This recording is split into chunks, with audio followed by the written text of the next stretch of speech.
to. We're going to start with this, and I meant to touch on this yesterday, but it came a little bit later. Jimmy Kimmel's son, Billy, underwent his third open heart surgery. Jimmy had shared a post of he and his wife, Molly McInerney's 7-year-old son in a hospital bed after his procedure. Billy was born in 2017 with a serious heart defect. In an emotional monologue shortly after Billy's birth, Kimmel had revealed his newborn required open heart surgery 3 days after he was born. At that time, he had shared that Billy had a hole in the wall of the left and right side of his heart that was preventing enough oxygen from reaching his blood. In his latest post, he wrote that his son came out with a new valve. He said, "This weekend, our boy Billy had his third of 3, we hope, open heart surgery. And we went into this experience with a lot of optimism and nearly as much fear and came out with a new valve inside a happy, healthy kid." He thanked the brilliant medical professionals for their immeasurable kindness and expertise. He said, "Walking around this hospital, meeting parents at their most vulnerable, children in pain, and the miracle workers who do everything in their considerable power to save them is a humbling experience." So he had posted a picture of this kid in the hospital bed, smiling. Looks great. Kimmel spoke highly of Children's Hospital Los Angeles and how it helps families in need. And he also thanked the loving strangers who took time to pray for and send positive energy. So that must be hard to comprehend. 3 times heart surgery? Yeah, absolutely. All right, as Ben Affleck navigates a possible split from Jennifer Lopez, it seems... I'd like to apologize to Jennifer Garner and her pool boy, Ben Affleck, for incorporating them into my fantasy life. It seems that I apologize to anyone who's been offended by my fictional creations, Chrysagon, the Philosopher of Evil, and the Skull Sealer. Well, it seems he's got at least one person in his corner. Skull Sealer. Jennifer Garner. I'd like to apologize to Jennifer Garner. A source spilled to People magazine the actress wants the best for Ben.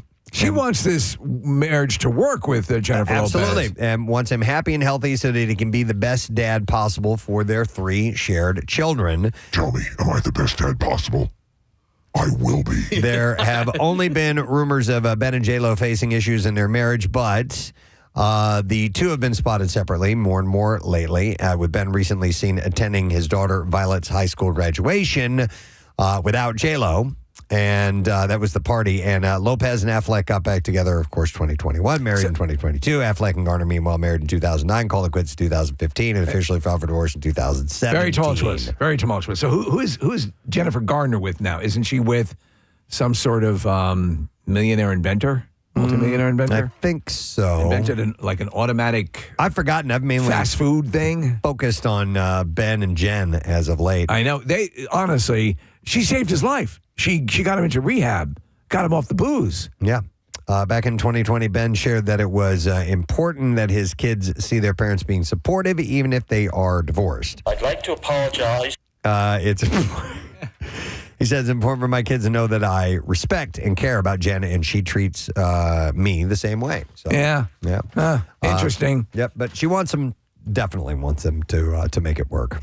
Just get him with her so she can worry about that. So Molly Ringwald is sharing her experiences as a teen star in Hollywood, revealing that she was taken advantage of early on in her career. She spoke about being preyed on during the latest episode of the WTF with Mark Maron podcast. She said you can't be a young actress in Hollywood and not have predators around you. I mean, that just seems like now, it just seems like that's how it was for the majority of people, if not all of them. It goes back. I was watching an interview with Shirley Temple Black, she was at the time. It was on the Larry King show, and this is friggin' Shirley Temple, right? Yeah. The sunshine and rainbows and all that stuff. Little girl, she had stories of the heads of those. Oh, I'm sure. And doing filthy things and trying to, to nail her. Yep. I mean, a kid, 6. You got to believe within, not that it's totally gone, but within the past handful of years that they've started to focus in and be more protective. Sure. You would hope. I would believe that it's had to have knocked down somewhat because it became so high profile. Yeah. But she said she wasn't sexually assaulted by one person, but she said she still feels she was exploited. She doesn't give any details about what happened or who was involved. She said, I do have an incredible survival instinct and a pretty big superego and kind of managed to figure out a way to protect myself. She said, but yeah, it can be harrowing. I have a 20-year-old daughter now who is going into the same profession, even though I did everything I could to convince her to do something else. And she said, it's very hard. John Hughes, that was his crush. So that was the girl that he wanted her to represent the girl he always had a thing for in high school. And that's why he was her favorite. Right. She has gone under the knife a little too much. Yeah. Have you seen her recently? Yeah. She's had a bit of work done. Absolutely. All right, completely different story and a disturbing one. And I do not know this actress. Her name is Mamie Laverock. She was on When Calls the Heart, a show I'm not familiar with. But she's in critical condition after falling 5 stories from a balcony walkway. Oh, she was transported to the hospital by her mother, Nicole, earlier this month for a medical emergency. And a GoFundMe was set up to help support costs related to her recovery. The GoFundMe shared that Mamie was transported to a hospital for her medical emergency on May 11th, and then on Sunday, she fell from a balcony when she was escorted out of a secure unit of the hospital. She sustained life-threatening injuries. She fell off a balcony at the hospital? Yes, and she is currently on life support. Oh, I know, God. right? Yeah. Oh. Yeah, so she's in a bad way. Oh, I do know her. She was it looks like she was like a kid star. Yeah. Okay. Her castmates have rallied around her. Showed their support online, urging fans to donate to the GoFundMe account. She's only. Did you say she's 19? No, That's she's young. Yeah, I've seen her in some stuff. I don't know what the medical emergency was, but then all of a sudden you're at the hospital, the place where you're supposed to be heading in the right direction, and then fall off of a balcony. That's horrible. Yeah, most doctors would try to dissuade you after you've been treated for anything to fall 5 stories. Wow. Okay. Jason Kelsey is hitting back at social media at a social media troll who called his wife Kylie a homemaker whose home is a mess and wrote, sorry, but it is dirty and messy on television. Seems you're a bit hypocritical. But the former NFL player set the record straight, responding to the post about 24 hours later saying, I don't think of Kylie as a homemaker. He said, I think of her as my wife. I think of her as a mother. She has an occupation, as do I, as we keep our house the best we can. Our marriage is a partnership. We are equals who are figuring it out on the daily. I promise it wasn't me. And he pointed out that both he and his wife raised their kids, work, and that is both of their faults. It is both of their faults that their house is messy. So he claims, he said, when we watched the documentary, I didn't necessarily think that their house looked messy per se, but I was a little bit relieved that it looked like lived in. That it looked like that? Yeah. I mean, listen, I watched it. It was the first thing I noticed. I was like, why? I would never reach out and troll the guy for it. There are people that live like that. But if TV cameras were coming into my house, I would have straightened up or hired someone to straighten up. He said, but such is life with 3 young children, busy schedules, and neither of us being neat freaks. And he also notes that for those who want to be a homemaker, then that's awesome. More power to you.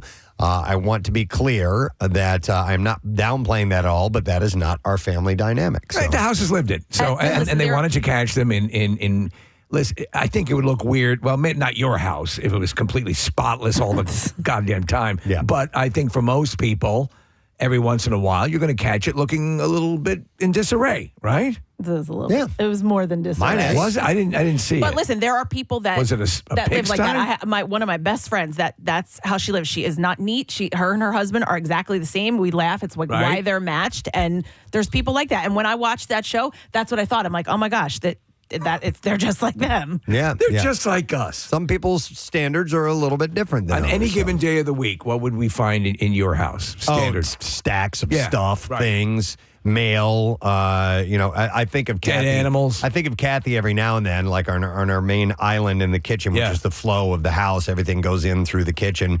That we just have, stuff, bags, things sitting out on the counter, and it'll just stay there for a while. Yeah, that's what happens. And it would drive Kathy insane. It drives you insane too. You've even said like, when some people aren't home, you Different start cleaning levels up of and throwing sanity. things out. Sometimes when things build up and sit there for, I don't know, 2 years. Yeah. Oh, well, There okay. are things. Mine's 2 minutes, So on Preston. the island, so we have this game that we play where I move the stuff over to the banquette, and then it gets moved back Moved to the back? island, Oh. and so it's like this game that goes back and forth. Now I feel good, and then she'll move it back, and then now I feel good. That sounds like a fun game. Yeah, it's a fun game. It's where did I put that thing? To me, the Kelsey's house just looked like they had 3 young kids. Like, Yeah. there's just very little you can do to control it, even if you have a cleaning person or whatever. By the way, there's an Australian comedy bit that I just love where, I don't know if you guys have probably seen where the guy's like, she's like, why don't you ever do the laundry? He's like, well, this magic basket. He's like, I thought it was crazy, but every day it's everything comes back clean and folded. folded. He's like, she's like, you're insane. He's like, no, it's real. It's hilarious. All right, so this happened out of nowhere. Bam Margera and his now wife, Danny Marie. They got hitched. Oh. Yeah, Was that the girl that was in our studio? Yes, they got married in Socorro County, New Mexico, where they were working on a film together. Bam and Danny got engaged in October after dating for about 6 months. And while the only people attending the wedding yesterday were people that they were working with, Bam posted on his socials later in the day saying, Danielle, Marie, Margera, it's official. To all family and friends, there will be a November wedding in Pennsylvania for everyone.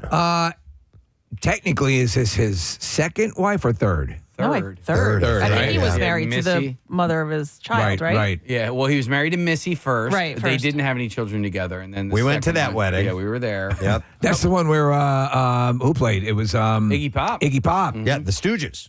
pretty the wild. The band reunited and It was played. fun. It was awesome. It was a great wedding. Yeah, we had a great time. James Eha from Smashing Pumpkins was there, and Tony Hawk and Wee Man, and Dude, it's awesome. yeah, it was a really good time. We enjoyed it, and just the wedding, the actual Hey, marriage didn't was last. kind of a problem. Yeah, I think didn't we get kicked out? Didn't like the whole wedding party? Like they were like, you guys all have to go now. I don't remember that. Like we part were of it. there at the Excuse me, you aren't famous enough. Would you? No, please no, leave? no. Like Bam and everyone. I'm pretty sure the hotel was like, okay, Oh, kick the wrap entire this wedding out. up. Yeah. Because they just, at the time he was just, he always throws his Yeah. money around, but it was like normally a wedding would be 4 or 5 hours. Right, yeah. They just extended it, and I'm pretty sure like at the end, I remember April saying, okay, they're like telling us we need to go.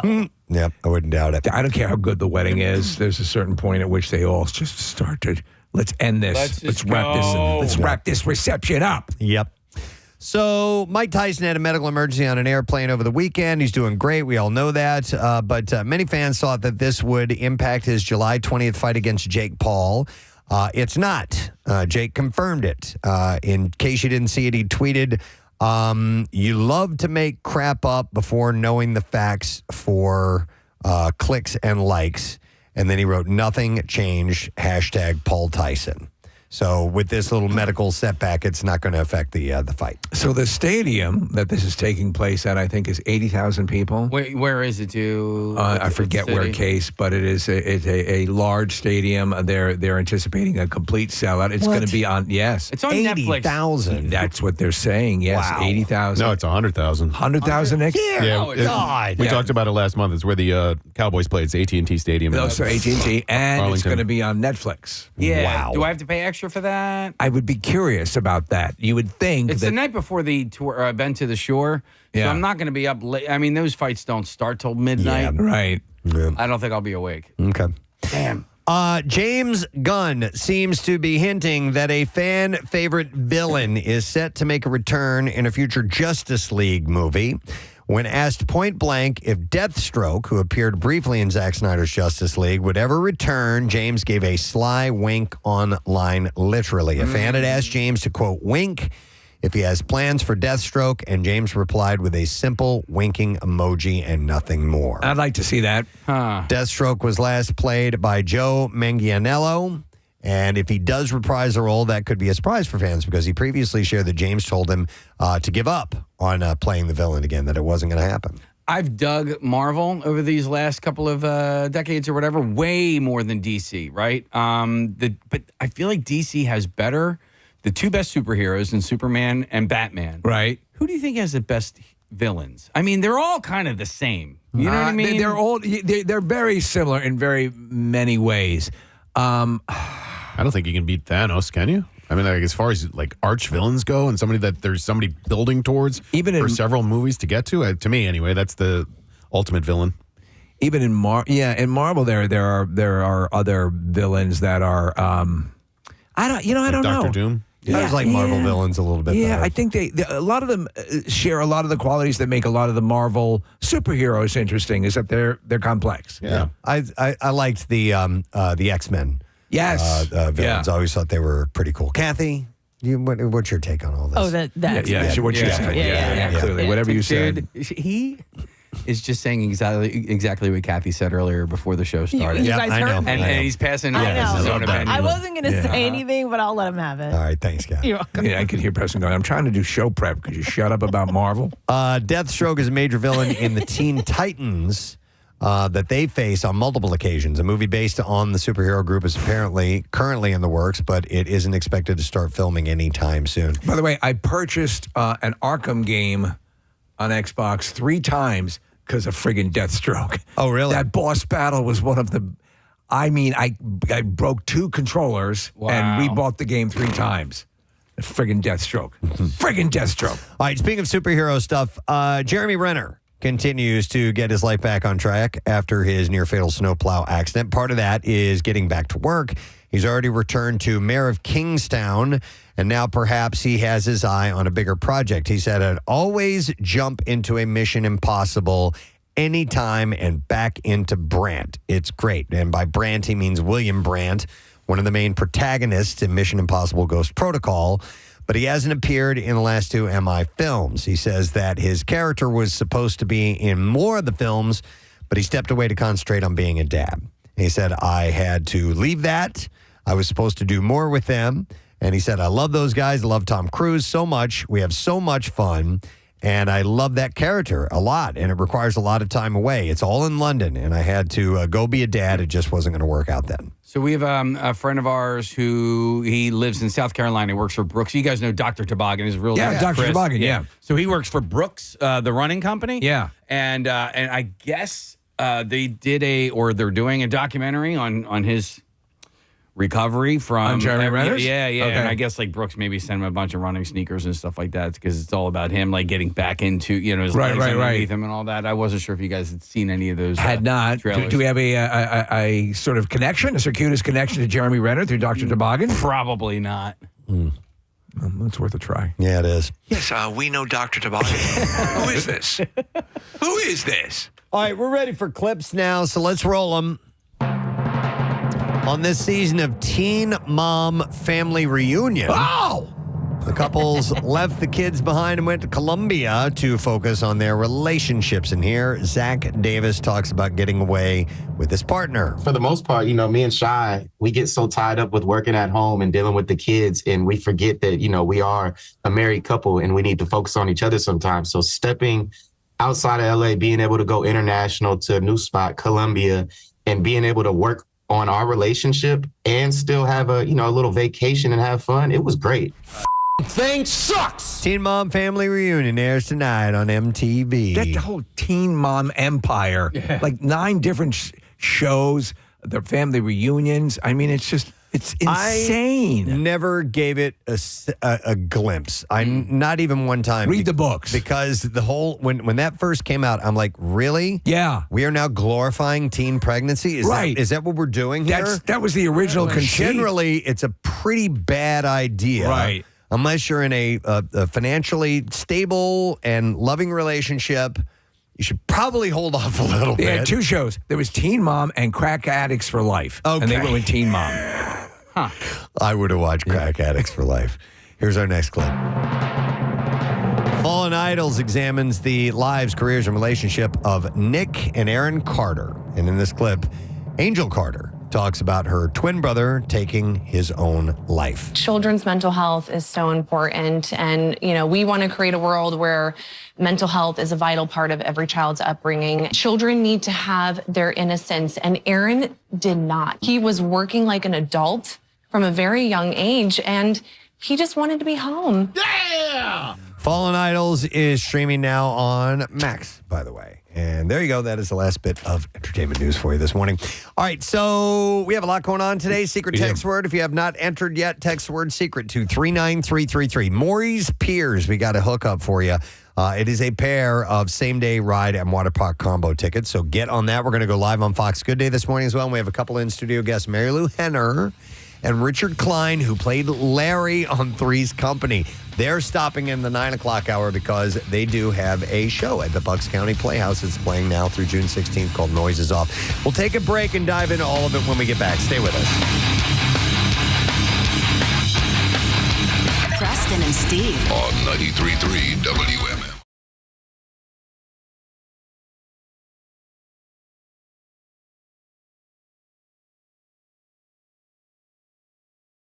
I would have to act like I was totally into it. Be like, oh my God, yo, I want to. Dude, I'll suck your feet. I'll suck your feet. I want to meet you. I'll suck your feet harder. Because he suck your feet so hard. Suck your feet so you So can't hard. even you suck at sucking feet. I'm a sucking foot sucker. Foot sucking machine. I'm a sucking machine. Suck those nails right off your feet. right, All right, you're scaring me. You've taken it too far. right. I mean, it's just sick, man. You think you know how to suck feet? I'll show you how to suck feet, you foot sucker. Suck those toenails right off. I'll suck every corner off your foot. Oh, yeah, Stephen, suck that toe. Suck on that that toe. Suck it hard. Suck that toe. That's not how you suck it. Let me show you. I never thought I'd catch my daughter sucking a man's toe. But if you're going to do it right like this.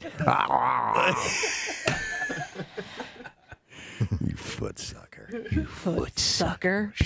You're right, Casey. Turn it right back around on him. Right? Just out creep him. Right. If you possibly could. I wouldn't have the balls to do it, though. There's no way. Suck your feet. I'll suck up to your. I'll take your whole foot. I'll take it all the way up to your knee. Up to the ankle.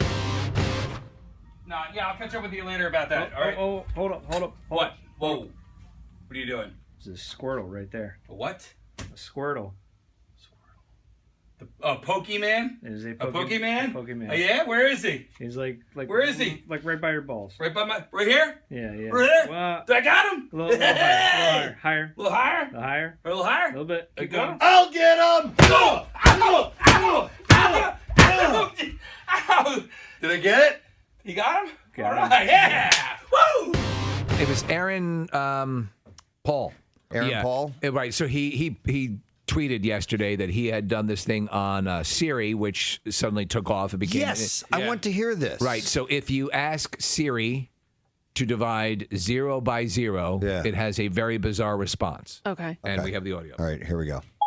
Imagine that you have 0 cookies and you split them evenly among 0 friends. How many cookies does each person get? See, it doesn't make sense. And Cookie Monster is sad that there are no cookies. And you are sad that you have no friends. Wow. Oh my goodness.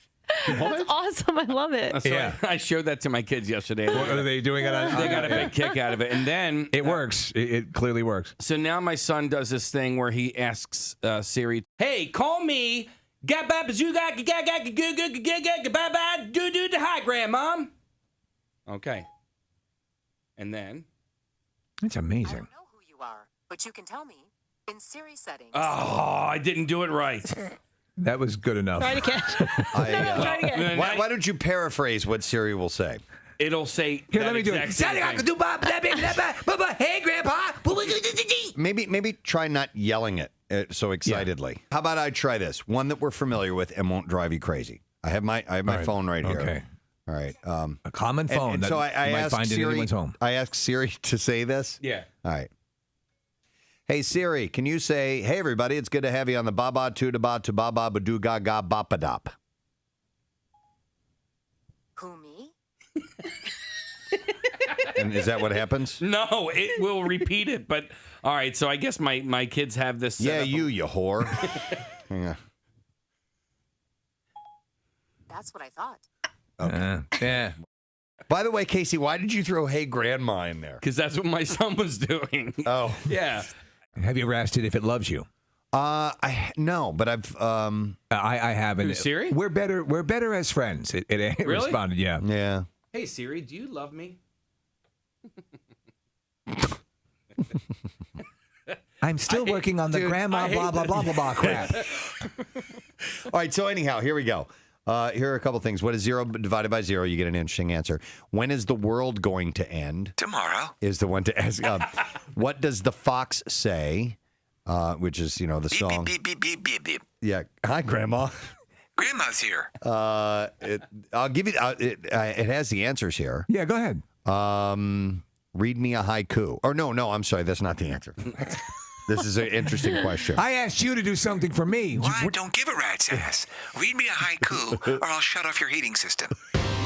Want to welcome the following: Jason Kelsey, Lane Johnson, Connor Barwin, and they brought with them a rookie. We have Jordan DeWalt on DJ. Not bad at all. Casey came up with this plan to have guys from the Eagles in, and we wanted to have offense and defense represented equally, which we have here, which is really cool. So if you guys don't mind, we'd like to play a version of The Family Feud. Starring the Philadelphia Eagles, offense against defense. All right, so here we go. First question. Name something you make sure to clean before going on a date. All right, Lane, what do you want? Clean your teeth. I don't know. Your teeth. You brush your teeth. Brush your teeth. Yes. Mouth. Mouth is the number one answer. You guys, so they automatically control the topic. You guys get to control the topic now. Okay, so Jason, name something you make sure to clean before going on a date. Armpits. Armpits. Nope. Sorry. That is good answer. One more. Strike. Yep. Okay, and let's go back to you, Lane. Name something you make sure to clean before going on a date. Maybe your room if she's coming back or he's coming back. That's forward thinking. Survey says. Incorrect. That's terrible. That means we go over to Connor and to Jordan, and they're discussing this right now. Name something you make sure to clean before going on a date. Remember, we polled Preston and Steve show listeners. Jordan, what do you want to say? Your car. Your car. And Casey? That's good. Survey says no. Oh, man, I wish we could all see these so we could say them, like they do on the show. All right, go ahead. You say them. Your turn now. Number 5, underwear. Number 4, the bathroom. That's stupid. Clean the bathroom. Yeah. Number 3, your ass. And number 2, your balls. I was going to go genitals. Genitals would have been good. All right, so who's got the sounder? Jordan? Are you up or is it Connor? Kelsey. Connor. All right, Connor's got it, and we have Lane who's got the sounder over here, right? Me? I just went. Yeah. All right, whatever. What food do human testicles most resemble? All right. Connor was tapping you, Jordan. He wanted you to buzz in. All right, Jason, what do you think? What food do human testicles most resemble? How about eggs? Eggs. And survey says yes! Right. Number 3, we also would have accepted deviled eggs. That's Someone's got some very smooth balls. Back over to the defense. What food do human testicles most resemble? Well, no. Jordan's thinking about it. Yeah, they get a chance to answer. Yeah. Beets. Okay. Beets? What? Whoa. Wait. Dude, how big are your balls? Beets?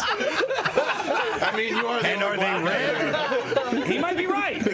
Survey says no. Sorry about that. When I get shy, my balls turn red. All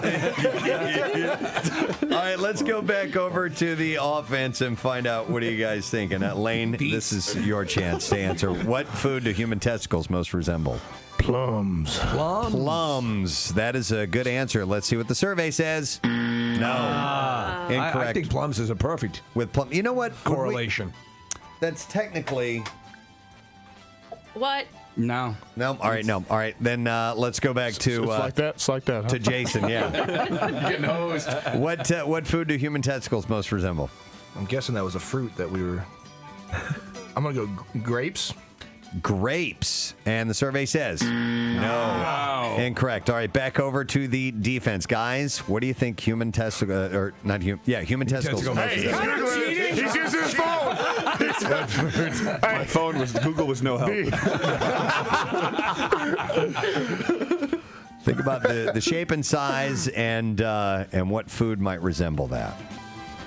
What are they? Like a sausage ball? A sausage ball. A meatball. A meatball. He says survey. He said sausage ball. I don't think this is acceptable. Survey says yes! And the defense steals it. Wow. Sausage ball. The other answers were number 5, Rocky Mountain oysters, which are testicles. Yeah, so that's not accurate. But it's a food. It's a food. And number 4, and this is why I almost accepted plums, prunes, which are dried plums, I think right? they are, yeah. Yeah, so that should count. Well, the judges said no. No, the one judge said no, and he should change his answer right now because he's wrong. You're wrong. You're wrong, son. Number 1 food that human testicles resemble, walnuts. Actually, that's good too, yeah. All right, Lane and Final Connor. one. This is where it all comes down.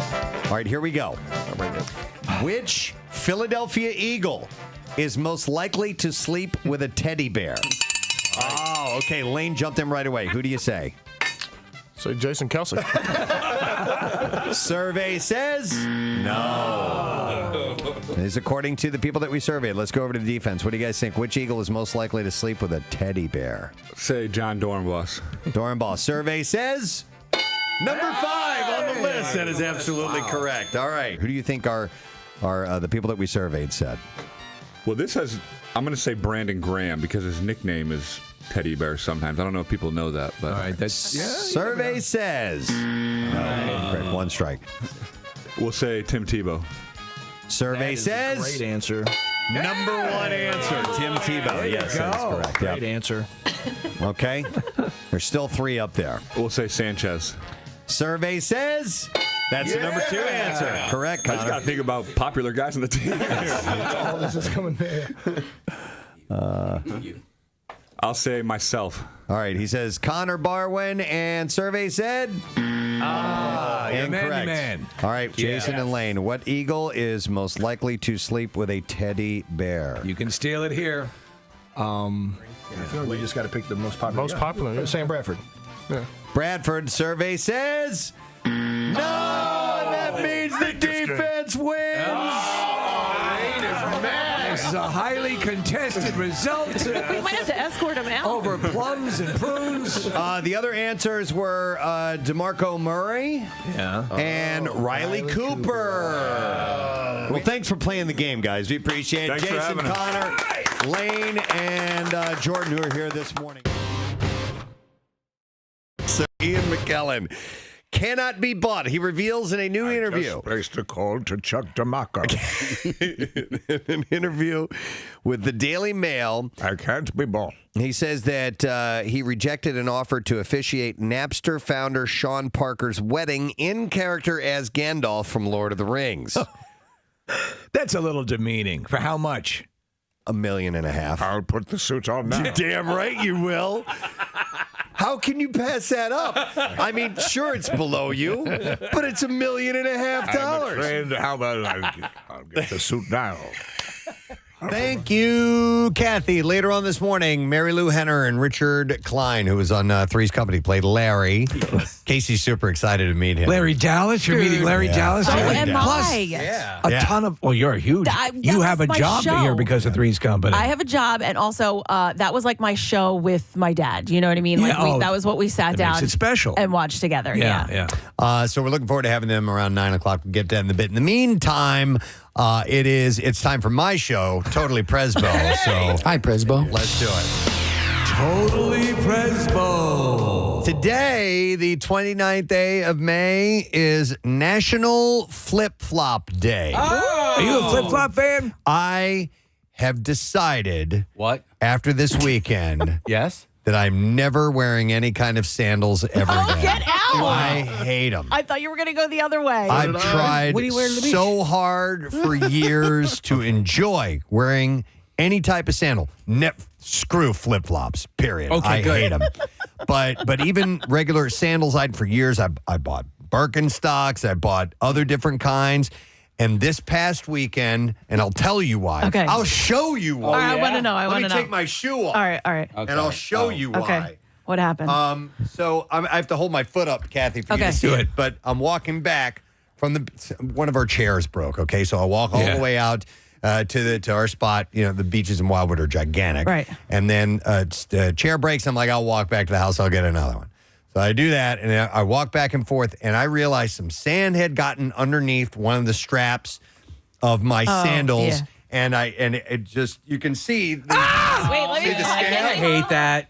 See the scab? Yeah. Oh my God. All right. Kathy. It was a blister. It wore down. It was bleeding, and I didn't even realize it. And well, there goes ballet. For years, I've tried to like sandals. I hate them. I need a little bit of snugness around my foot. I need to feel protected as well. So I am going to support you 100%. I will, if I'm going to go to the beach, I have what are kind of considered like, I guess they call them water shoes, where you can so they're a shoe, but they're very thin. And it's almost like a tighter slipper. But I'm jealous of people who enjoy sandals and love flip-flops. them. They look great. They look fun. I'm gonna break this down. I'm gonna break this down for you. Okay, was it the first time that you were wearing them this season? Oh no! I've had these for this season. 10 years. This season, yes. Okay, that's the problem. Let this heal. Put them back on. Preston. You're gonna be okay. I know. You're gonna be okay, and it's not gonna form. So. It's the beginning of every season. Same thing for me. When I wear the shoe for the first time, you get the blisters, and then afterwards, you'll be all right. But it's not just the blisters. Oh, right, okay. I don't like open toe stuff. Preston. So what are you gonna wear? Do you know Heather Mills? There are kind of like loafers. Yeah, that I will wear. And then the sand gets in there. It all right. It doesn't bother you. He'll be an amputee by fall if he keeps up with these sandals. I've never liked flip flops. Because they constantly trip me up. Sandals. To me, like a regular quasi shoe, old pair of sneakers is much better. Kath, I'll just use them exclusively for the beach. I know. So I'll leave them in the garage. They're never going inside. I just don't want you to look funny going to the beach in loafers. Here, hold on. I have a suggestion. Dress hold shoes, on. black dress shoes, and black socks up to your knees. Kathy's always got my back. All right, hold on. Here, just hear me out. Okay, I'm listening. Crocs. What? Okay. All right. Can I jump in? I've been wanting to jump in for the last 5 minutes. I'm open. Birkenstocks. I'm open. Really? Birkenstocks. Birkenstocks. So Birkenstock makes a croc material sandal. That's what I wear down to the beach all the time. I'd rather try just the regular Crocs. And you know me. I am very anti-Crocs. I know why. Because Crocs created one of the foulest odors you ever encountered from Casey's feet years ago. Possibly. Bad for a while. They actually have nicer looking Crocs. Like I'll call them fashion Crocs. My buddy was wearing them. I was at what do you call it last year? Are they porous? Do they have the big Croc holes? There was a fantasy football draft party that I was at, and my buddy was wearing these. I was like, dude, those are nice. What are they? And he's like, dude, they're Crocs. Oh, wait, I have something else. Go ahead. Okay. I can go now? Yeah. I guess I have the floor I now. didn't want to cut you off. All right, Preston. I'm fine with slides, flip flops, or whatever. But for you, would you go with like Adidas slides? I don't even know what slides are. They're sandals. Nick's going to pull up a picture of them. But they would be a little more snug than a flip flop. I don't know. No? Shower shoes, if you will. Definitely not. Okay. Yep. Yeah. No, I need heel support. I was going to suggest, and I know you're going to laugh at me, but the Yeezy slides. Yeah. Yeezy. We got a pair. They're cushiony, and they're a little, like, they kind of have like a bigger strap on the top, and so I feel like it would kind of hold your foot in. Do you catch your toes on things when they're exposed in shoes? I have. Yeah. Yeah, I have, definitely. But I don't know, man. I feel, naked. like someone with autism who needs like a weighted blanket. Yes. Somebody who's on the spectrum. That's the way my feet feel. Your feet? I'm with you, dude. I need it to hug. I need it all the way around. You're preaching to the choir. Heel to I get toe. it 100%. Yeah. I've always said I need. I need Japanese foot binding, but I need something. I need a tight. I need what? Yeah. Compacted. stretching. Oh, I see, need to it know that they're snug. I need it looser than you, and I think it goes back to like when I was in grade school. I had to wear dress shoes to school every single day, and they were always way too tight. But Preston, I wanted to tell you, I'm so relieved to hear that you don't like flip flops because I was on the fence about buying you something. I didn't get it for you because I'm like, I don't think I've ever seen him in flip flops. All right, good. Marissa, do we have this ready? I ended up getting these for Chuck because I know for a fact that he wears flip flops. Okay. And it ended up on my Instagram feed, but I got him these flip flops. They're $18. Go to the next page. It leaves penis imprints on the sand. Oh, that's the great. bottom, the tread is That's the great. shape of a penis with a smiley face on it, I think. That's great. And as you walk, it will leave them. That is brilliant. Do they have more designs? You know what? I don't, dude. I only stopped at Preston. penis. Preston. That's really Preston funny. and Steve flip flops. What? Oh, Okay. John. Yes. Bam! Bam! Hang on a second. I got I want to something. thank my Lord and Savior Jesus Christ. Right? We need a shoe developer who can pull this off. That's our summer item. That's Preston and Steve next flip it, year yeah. at Keenan's. We hand those out. Oh, my yeah. God, I love that. She doesn't work doing this specifically, but my best friend Elisa, that's what she did for Urban Outfitters. She developed their shoes. Okay. Does she know someone who can? she has By all the way, kinds of- can all the work and all the supplies be given to us for free? Well, I don't know about that. Oh yeah, Urban Outfitters is nice and But she nicely priced, right? Well, except she knows where it comes from, No, and she knows. manufacturers that Yeah. are in Hong Kong and all over the place that are King Kong, but that are probably making them for something we could afford. pennies on the dollar. My next recommendation, Preston, was going to be boat shoes and or Chivas. So I really like these. They're Slip-ons, Sanuk Chivas. What do you wear most often, Nick? Well, most often I wear sneakers, but like if I'm down the shore, especially like the getting in and out of the house. I like flip flops. I don't know. You can't really walk very far with flip flops. You know, I they're agree. great for the beach, and but they like just hurt if you're going to after. go for a walk for a stretch, flip flops or sandals, or even Crocs, they don't do it for me. But these do. The I Sanuk love 'em. Chivas, yeah. I'm not familiar. I'm not a big footwear guy. Are these sunny? I'm surprised you like. Well, but you like Sanuk shoes. Chiba is what it's Yeah. called, Steve. I like that. That's a shoe. That's Those are like perfect. hey dudes. That is a shoe. Yeah. Well, Steve, it's a boat shoe, and I'd Yeah. be fine with that. yeah. I would But be that's still, fine with that. and I know that those are comfortable, but that's still not like a beach shoe to me. And I'm not a Croc person, but if you need it like your foot enclosed, I think especially you can rinse them off, you can get them wet, and you know what I mean. They're not gonna Listen. like. I feel like you can't get these wet, can you, Nick? Kathy, we need summer to you put this can. in context. Kathy has flirted and continues to flirt with the notion of a foot fetish only fan site. Yeah. So her feet are very Yeah, that's important to true.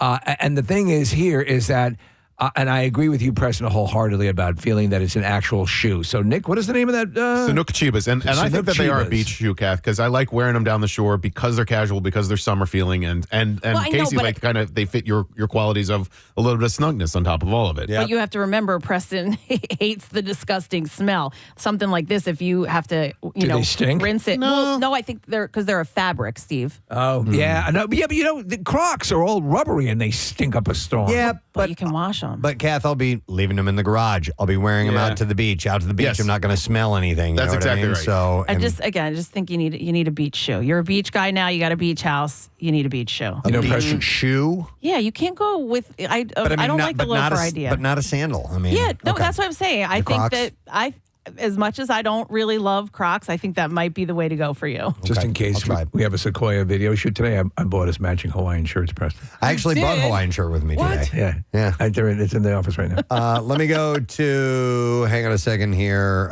Joe B. Yo, Joe, good morning. Yeah, good morning. Hey, good morning to see you, Joe. What's up? Not much, Preston. Joe Cake, actually on my way to work from North Wildwood. And I got a shoe for you. You got to give Hey Dudes a try. Hey Dudes is the They name look of the exactly show? like those Sanooks that we were just looking at. And yeah, do they? So I'm. Oh, Yeah. I have a pair of those. You do? Somebody gifted me a pair, and I don't really wear that type of shoe. I have them. I'm going to try them out. They were going to be my kind of default beach shoe from here on out. Can you get them wet and they'll be okay? Yeah, so, well, here's the thing. Look into it because they make different kind of styles. Yep. Like, I have a few styles myself. Some more are kind of casual. If I'm going out to the bars or going out to eat, I can wear them. But there's some that are kind of almost like aerated on the side. and much lighter and thinner fabric. Okay. I wore those. Me and my wife went to Italy for a honeymoon a couple years ago. I wore these things up and down the Amalfi Coast in the water, got wet, and they're the most comfortable things I ever worn. All right. So I'm a big guy, too, so I need good shoes for it. Awesome. I'm a fisherman. I'm on the beach all the time. I can't recommend them enough. Excellent. All right. Thank you. A lot of people are texting in about Hey Dudes, by the way. Thank you, Joe. These are the water shoes that I have, Preston. So Yes. and they give you a shoe feel. You can go into the water with them, obviously. Oh, yeah, I like those. Yeah. Yeah, I have some water shoes, and they're okay. I wanted something else, but I know what you're talking about. You need something you can throw off once Something you you get can to the wear beach. black socks. Yeah. How about flip-flops? No.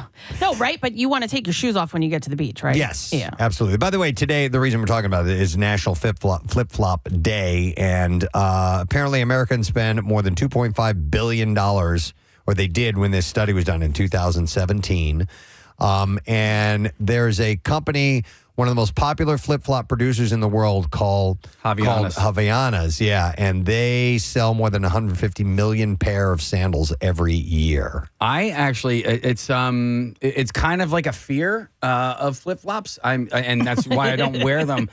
I'm fearful that little thing that goes in between your toes, I'm going to like stub my toe in an epic fashion, and it's going to split my foot in half. Yes. I've always hated that. To me is unbelievably uncomfortable to have that little thing that catches between your big toe and your second toe. I hate it. That's called the thong. I hate it. And actually, the term before thong segued over to underwear was used regularly until the 1980s. They were called as thongs. what the shoes were called. In fact, there was a, I can't recount how many sneakers and thongs my mother purchased from a bin at the supermarket.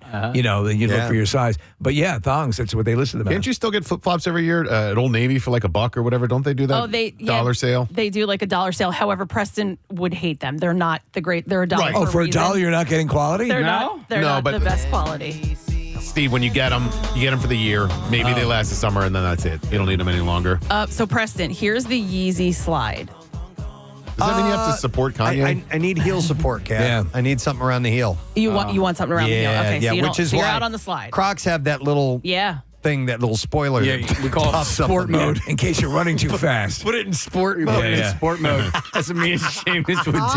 We're having football catches, and I got to put this in sport mode real quick. I love that. Yeah. And that's like, so with Birkenstocks, the ones that the heel goes in, I can't stand that, because if you get a pebble in your shoe or your sandal or whatever, it's not easy to kick it right out. You just kick it right out if you don't have that little back the sport mode. God, I love this conversation today. Kathy! She's so great. dialed in. It's unbelievable. Online, going through different products. Yeah. I'm going to send you different options. All right, please do. And I'm open for the first time in my life. I'm open to Crocs. Though it's totally Presbo, may I introduce a concept that I've recently Yeah, sure.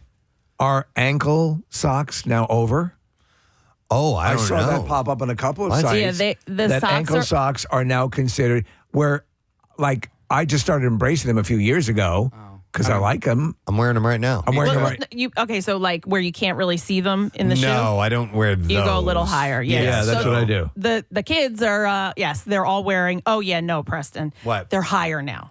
No, I'm not saying you can't wear them. right. I'm just, Steve asked, yes, that is absolutely the All right. trend, higher socks now. Are these too short? Yes. Okay. I don't care. But listen, if you're I still wear them to work out. I don't wear the higher socks to work out or anything like that. But the kids, that's what they're wearing. F the kids. Trend, whatever. If you go back and you see pictures of me in the late 1970s, I had them all the way up my calf. To the knees. All the way. Yeah, up. me And too. I would wear those with shorts out in the summer running around. Yes. That was the style then. That's how you did it. Yep. It really does not matter, because we are already invisible to all of these people anyway, so who cares? Who was it? Was it Angela Perfetto who addressed you down for the socks? She said, "Don't ever wear white socks." And I threw all my white socks away. I have them for only athletic moments. And now they're in back. life. What's that? And now they're back. Now they're back. Now, Preston, look at the picture that's up here. That is what people are wearing. Is I don't higher, listen to bigger her. white socks. Yeah, She told me that I can't wear like polo shirts anymore. I was like, all right, I don't care about your fashion sense. Angela? Yeah, I love Angela, Yeah. but I'm like, She's not wrong. There's just an easier way. Like if you like the shirt, you're supposed to wear it. Yeah. If you like it, you wear it. But simple as that. what she's trying to have you on trend, is what she's doing. Yeah, but I don't care. You're right. So then you wear your polo shirt. Yeah. It's okay. I'd be like, I think your shirt looks stupid. When do you wear polo shirts? When I'm dressing up. Playing polo? Yeah, when you're dressing up. When I'm dressing up. Are we, but I mean, that would. She would you only want to wear a see me shirt at with like a collar. Yeah, she would only see me at like work events where you kind of had to dress up a little bit, you know. By the way, I'm not a Croc person, yet I just looking for Preston. I just found a pair of Crocs. I think I want to get them. Wow. Look at this. There's all Are kinds these of the greatest day of Kathy's life? revelations Crocs here. or what? on the show. I mean, I guess. I don't know. They don't look like the traditional Croc. Hey, do me a favor. Buy those and then let me take pictures of your feet and then post them. We're going to pull the trigger on this OnlyFans. I still want to do it. And the thing is, no one will ever know. Yeah, Steve, oh my God. Can we take like 10%, Kath? Can I was going to say, Kath, I'll Kath, manage it for you if you want to give me 10%. All right. I'll take the pictures. I'm pretty good. I'll have my agent call yours. All right, collab. All right. Let's collab. National not Croc Day. It's National Flip Flop Day. Today is National Flip Flop Day. We're going to move on to something else now. So Hi, Presbo. Totally Presbo. So I'm going to put two stories into one. This was an article someone sent to me. Steve, you'd like to point out the fact that Australia has the most deadly animals in the world. Yes. But the actual fatalities caused by wildlife are actually pretty low in Australia. Mm-hmm. While it's true that Australia gets more fatal shark attacks than any other country, actually, that's not true because I have a different story that says otherwise. But 60% of the global total over the last 60 years has happened in Australia, but it's not a very large number. In fact, from 2001 to 2017, Australia only had 27 fatal shark bites, an average of about 1.5 a year. Statistically, kangaroos cause more death than that. But they have the world's most venomous snake, the inland taipan, but it's actually never killed a human. It's a shy creature that lives away from most major cities. Oh, it's adorable. And although the eastern brown has a more fearsome reputation, accounting for around half of the snake deaths in Australia as a nation, they generally only see about 1 to 2 snake bite deaths each year. Spider deaths are even rarer, although they have the world's most venomous spider, the Sydney funnel web, and the famous redback spider. In the last 40 years, Australia has only had one spider bite-related death. 40 years? In 40 years. Wow. This is largely due to the development of effective antivenoms in recent decades, meaning even serious bite victims that receive good first aid and medical care can recover. I wonder if that antivenom is available. Can you have it at your home in case you get bitten by one of these? Or do you have to go to a medical facility? Australia actually only sees around 32 animal-related deaths a year. And actually, the number one animal that will account for the most deaths is a horse. A horse? Yes. One particular horse. Over the last 16 years, the most deaths have come from horses. Second place are bovine, cows, bulls, and other bovine animals. So how does a horse sting you? Third place are dogs. In fourth place, kangaroos, followed by snakes, bees, sharks, and crocodiles. So do dingoes figure into the dog quotient? It doesn't indicate. I don't know how often people are injured or killed by dingoes. There was recently, I just saw the headline, a woman who was swallowed whole by a 13-foot great white shark. Did you see this anywhere? I don't doubt it. Okay, I wasn't sure where this happened, if it was off the coast of Australia Swallowed or something. whole. Like, dude, the woman apparently, she was swimming with a group of people, and then next thing you know, she was gone and everybody else was still there. Nick is going to check the validity on that. Where'd you see that? Instagram, probably. Okay. Swallowedwhole.com. Woman swimming with friends, killed after being eaten whole by a 13-foot shark without anyone noticing. It's crazy. Where was that out of? Where did that happen? Off the coast of Sydney, Australia. Well, there you go. Hey, look, I stole your nose. I made your friend disappear and I stole your nose. I'm a great white. Speaking of sharks, an American beach has been named the shark bite capital of the world. All right. With the most attacks since records began. Daytona Beach in Volusia County, Florida, has the highest concentration of unprovoked attacks globally with 351 since 1837. Do you know why? They have a high frequency of bull sharks down there, which are the most aggressive sharks. Okay. So I don't doubt that at all. According to Florida University's International Shark Attack File, Florida as a whole has had 928 since records began, followed by Hawaii with 195 and California with 138. But in 2023, this was more than anywhere else in the world. There were 16 attacks in our country. So you'd also have to, obviously, where the most people are in the water is where you're more likely to get the higher incidence of shark attack. Absolutely. On the countrywide level, the U.S. tops the list with 1,640 attacks, followed by Australia with 706. There was a slight uptick in the number of attacks last year, but they remain extremely rare, and fatal or life-threatening attacks are even less common. So so we talk about the sharks, and we did that little Quint thing about the possum and the bomb and the possum. But would you say it's legitimately a concern of yours when you're in the water? Is it something you think about? Would you say you have a phobia? Yeah. Okay. Yeah, absolutely. I mean, not so much that it keeps me from going in. Right. I'm not there yet. You're not petrified, but I think it's more of a of respecting. Like I respect that this is their home and that we don't belong here. No, I hear you. I know. A shark is going to shark. In 2023, globally, there were 69 unprovoked bites compared to the previous 5-year average of 63, meaning you are more likely to win the lottery than get bitten by a shark. So I believe the first recorded shark attack when I used to talk about keeping records was off Fire Island. It was by a hammerhead shark. And then they started knowing what to look for. And then obviously the numbers started to increase because they knew how to record these sharks. So of the 69 unprovoked bites, 10 were fatal. 4 people died in Australia, 2 in the U.S., and 1 each in the Bahamas, Egypt, Mexico, and New Caledonia. So where I'm sorry. It's just that they get more press. I mean, there was a lady that died, a professional equestrian over the weekend. Until you went back to horse deaths. Yeah. Horse deaths. Talk to my agent. In Australia. That was in Australia where that happened? No. But the number one animal for deaths among human was horses, not sharks. And I guess people just pay more attention when sharks do it. Yeah. So I tell you what, if you are in the water and you see horse ears creasing in the water, you better run. Yeah. Well, run in the water? Yeah. The majority of attacks happen Water between polo horses. Memorial Day and Labor Day when the temperatures rise and more people are in the seas. And surfers made up 42% of the global victims, with swimmers and waders making up 39%. Isn't it wild, the horses? And then if you think of the thing that kills the most people on Earth, it's the mosquito. Yes, with malaria. Lifeguards in Volusia County say that they see sharks regularly, but attacks are very rare. Sea sharks. Sea sharks. Seahorse. Whatever. Do we have time for one more? Seahorses. Or no? Or no? Let me just see. Hi, Presbo. Okay.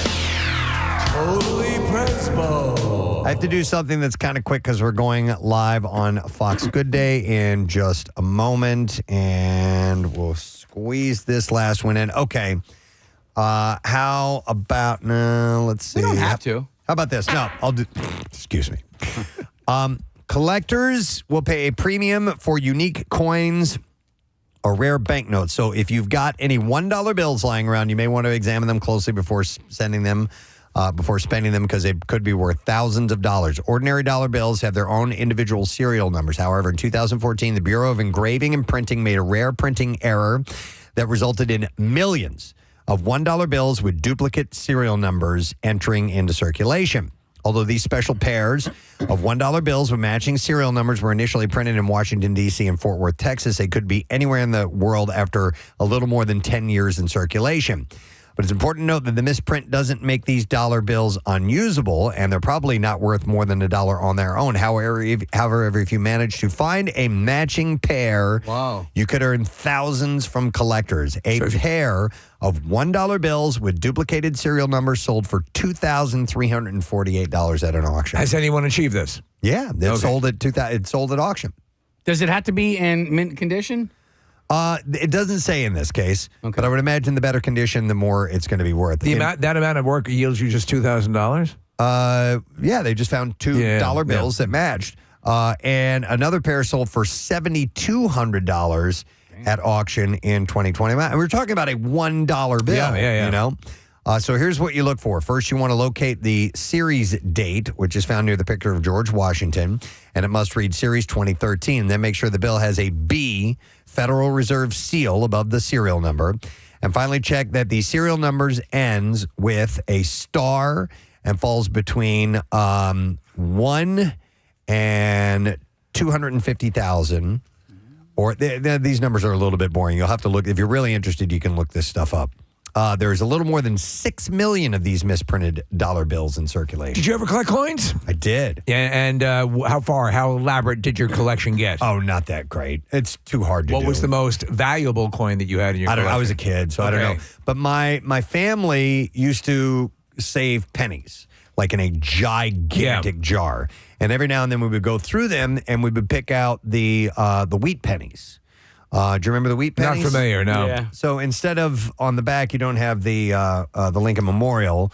It is 2 strands of wheat. Yes, now I remember. And it would say 1 cent or whatever it is on it. And so we saved those. And I guess that after a while they became valuable, but I don't know. We never did anything. When my grandfather passed away back in the mid-'80s, I inherited his coin collection. And, Steve, it's one of those things where, like, I got it when I was a kid and put it away, and I haven't looked at it since. And every now and then we talk about coins or whatever, and I really should, because it's stuff that he collected when he was a kid. So it's stuff that's been around for a long, long time. Do you think you're looking at some potential value there? Honestly, like, if the stuff that he has probably wasn't worth that much money, but you know, Preston has these stories where dollar bills every now and then end up being worth several $1,000s. So maybe, you know, I think you need to have a professional sort of scan through it and say, you know what, this one's actually worth the 25 cents. Yes. So in my old house, Daryl Strawberry. I found like 3 things of coins that were like hidden in the roof or whatever.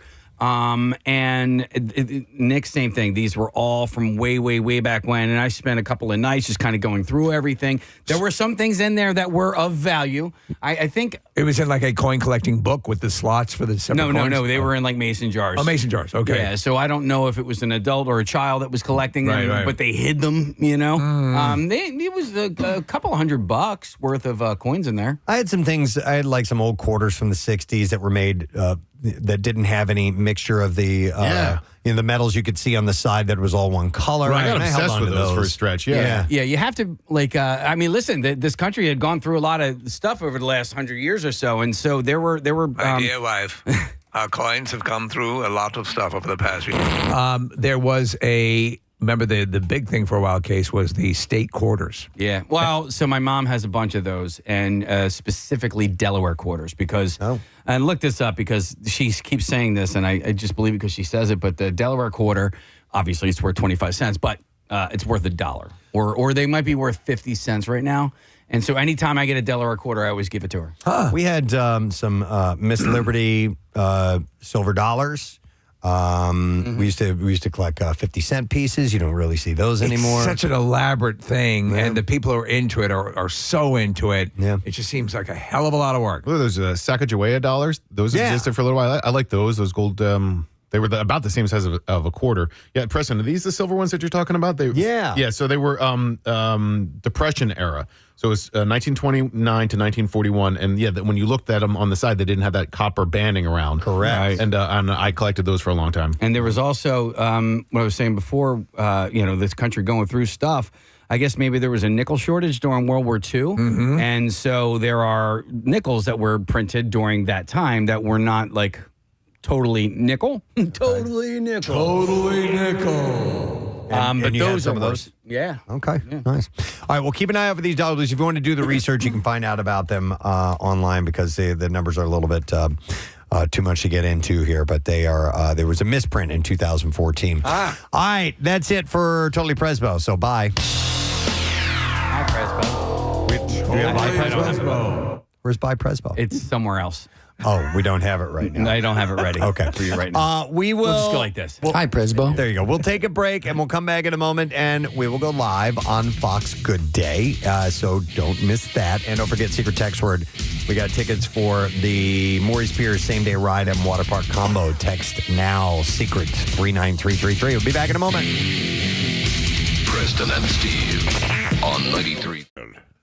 Could you imagine? I mean, Yes. Jesus, everybody's got a price, right? I'll officiate as Gandalf. I'll do the first dance as Magneto. And I'll even do a panda bear.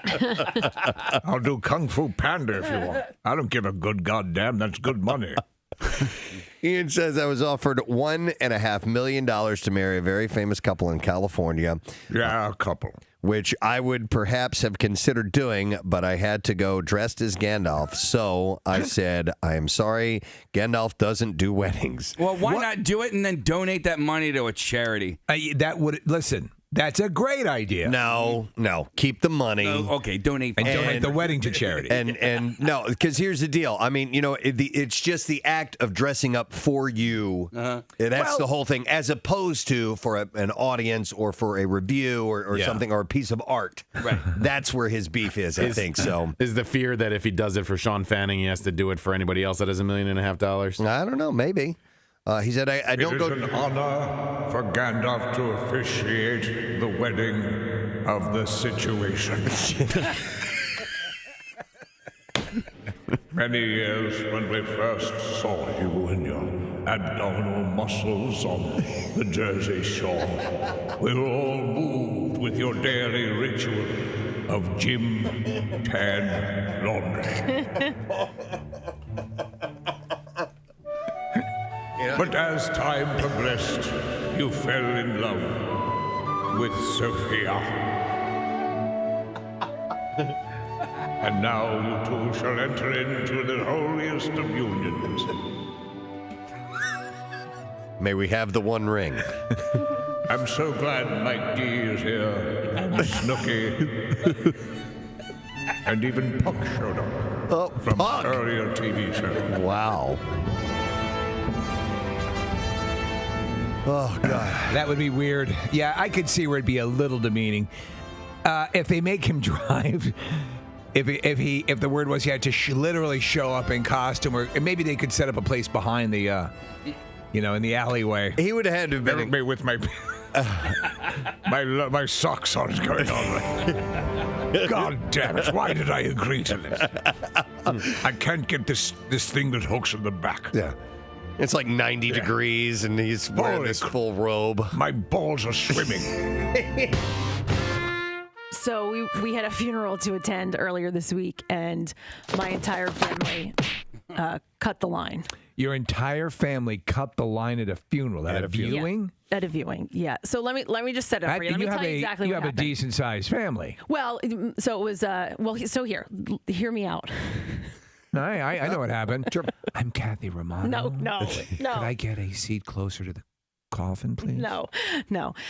So my mom showed up right before us, and so she was in line. My mom was in line. Me, my dad, and both my brothers came a little bit later. Well, we came at the wrong time. We pulled up. The parking lot was full. The cars were on the street, down the street. The line was through the room. Out into the lobby area, down the hallway, out the door, and down the sidewalk. So it's a hopping wake. It was a hopping wake. It was the wake to be at. So it was one of my mom's. It wasn't bougie at all. Wasn't bougie at all. It was one of my mom's best friends. She's been friends with this woman forever. It was her brother. So we knew him. We had met him a few times over the years. Had just recently seen him. Maybe it was a year ago or something like that. But we were there for my mom's friend to pay our respects to her. Show support. Yes. So you weren't even super close with this person. Right. You figured that you could be obnoxious. Sure. Yeah. You can cut in line. No. So my mom was in line, and the line to get up to the family was so long. So the way the funeral home is set up, I parked out. I'm not doing that. No, it was not like that. No, just listen. So I parked out back, and there was a back door. So we walked through that door, and they were kind of filtering people because there were other people coming through that door. They were kind of filtering people off to the side to try to get them to go back outside and get in line. It wasn't working. There were other people that were kind of merging into the line, which we probably could have done that. But I looked into the room, and my Christopher goes, "Look, there's Mom," and he just beelined it. He walked directly. Go. And they had they had ropes set up, and because there were so many people, they were expecting a lot of people. No, it was Christopher. It wasn't me. It's like the wake version of Goodfellas, where she comes into the back through the kitchen, and they, what do you do for a living? I'm on radio. So Christopher just walks right over to my mom and, says, "Hi, Mom," gives her a hug. Now, my mom is maybe 10 people away from the family. So she was right up front. She had yet to reach the casket, but she was right there. Yeah. And my dad, not caring about anything, just same thing. He walked over and just he went, excuse me, to the people behind my mom and just stepped right in front of them. So now I'm there and I'm like, okay. And so I follow suit. I go over and I say hi. And now my mom is facing directly forward and she's like, I can't even look at the people behind us.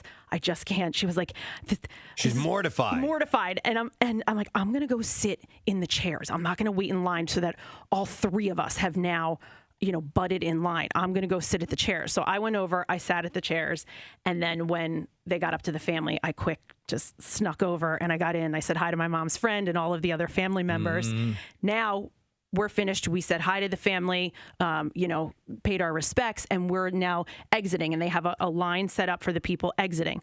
Well, why didn't you take some flowers on the way out? Right. Listen, it actually gets worse. Oh no. So as we're leaving, when I butted in line, I went in front of my mom. She's wearing. I was the first of my family. So I'm leaving now, and all of a sudden I see my brother Jim, and he's walking down the exit line. He walked up the exit line. He walked up the exit line, ran over to my mom's friend, paid his respects to the family, and then we all got out. Now we're in the lobby, and the people who were behind us the entire time. I'm sorry, it's fantasy football night. Right. Who never said anything. Yeah. I see them walking out, and I'm like, we got to go. I'm like, let's go. I mean, trust me, we were all pretty embarrassed, but... But you saved a lot of time. We just didn't want to. I'll tell you this. Really.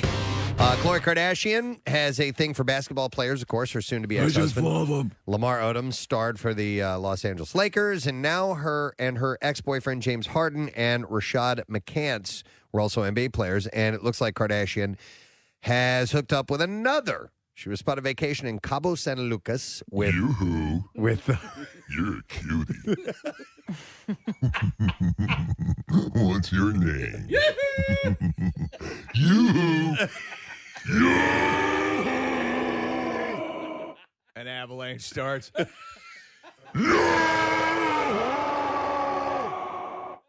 Porpoises are beaching themselves. She was vacationing. You're cute. You're cute. You're a cutie pie. I want to just eat you up, and I literally will eat you. I will devour your flesh and bones. In tribute to Zool.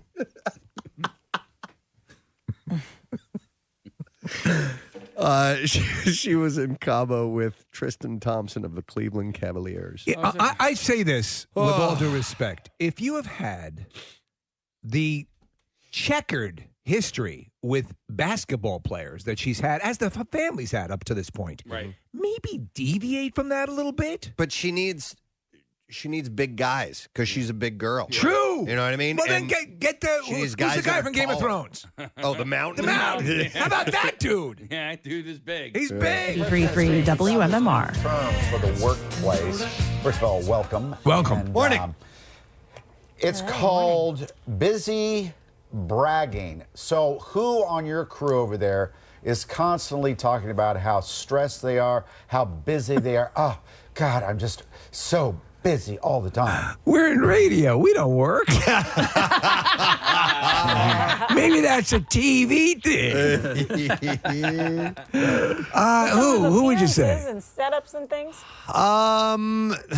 Nobody complains about being busy on our show. I mean, we all kind of know who's. I think we're all kind of equally busy. Maybe Marissa's even a little more busy or stays a little bit longer than we do, but she doesn't complain about it. The concept of bragging, in other words, to say I'm so important, I have this much to do. I think, I think people see through that pretty quickly. And I think a lot of times people just kind of, so, and blow it up. But nobody on this. No, and in fact, around here, a lot of people that I know are stupid busy, like Eric Simon, our promotions director, never really says anything about it. So I guess we're kind of lucky. He just sits in his car and cries. Yeah, he should. Yeah. Oh, my God. Yeah, we have beautiful. We have a guy here named Charles. He's been here for over 30 years. He's constantly doing something. Yeah.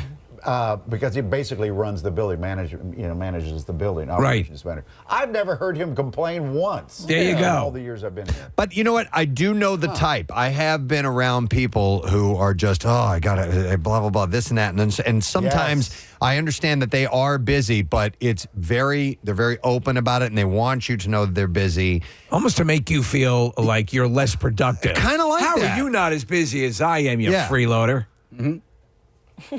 Who complains there, Mike? You're talking about all the people who don't complain, who work hard. Who complains? Who complains? Is it Alex? Well, yeah. No. Alex, you're not much of a complainer. I mean, if we complain, we do it privately. Yeah. Yeah, don't do it publicly. My gosh. Yeah. What possible platform could you have to complain publicly? It does. To me, it doesn't make any sense. But I know a lot of people who do it to indicate to their boss, to try to create the image that they are. I'm working hard. I'm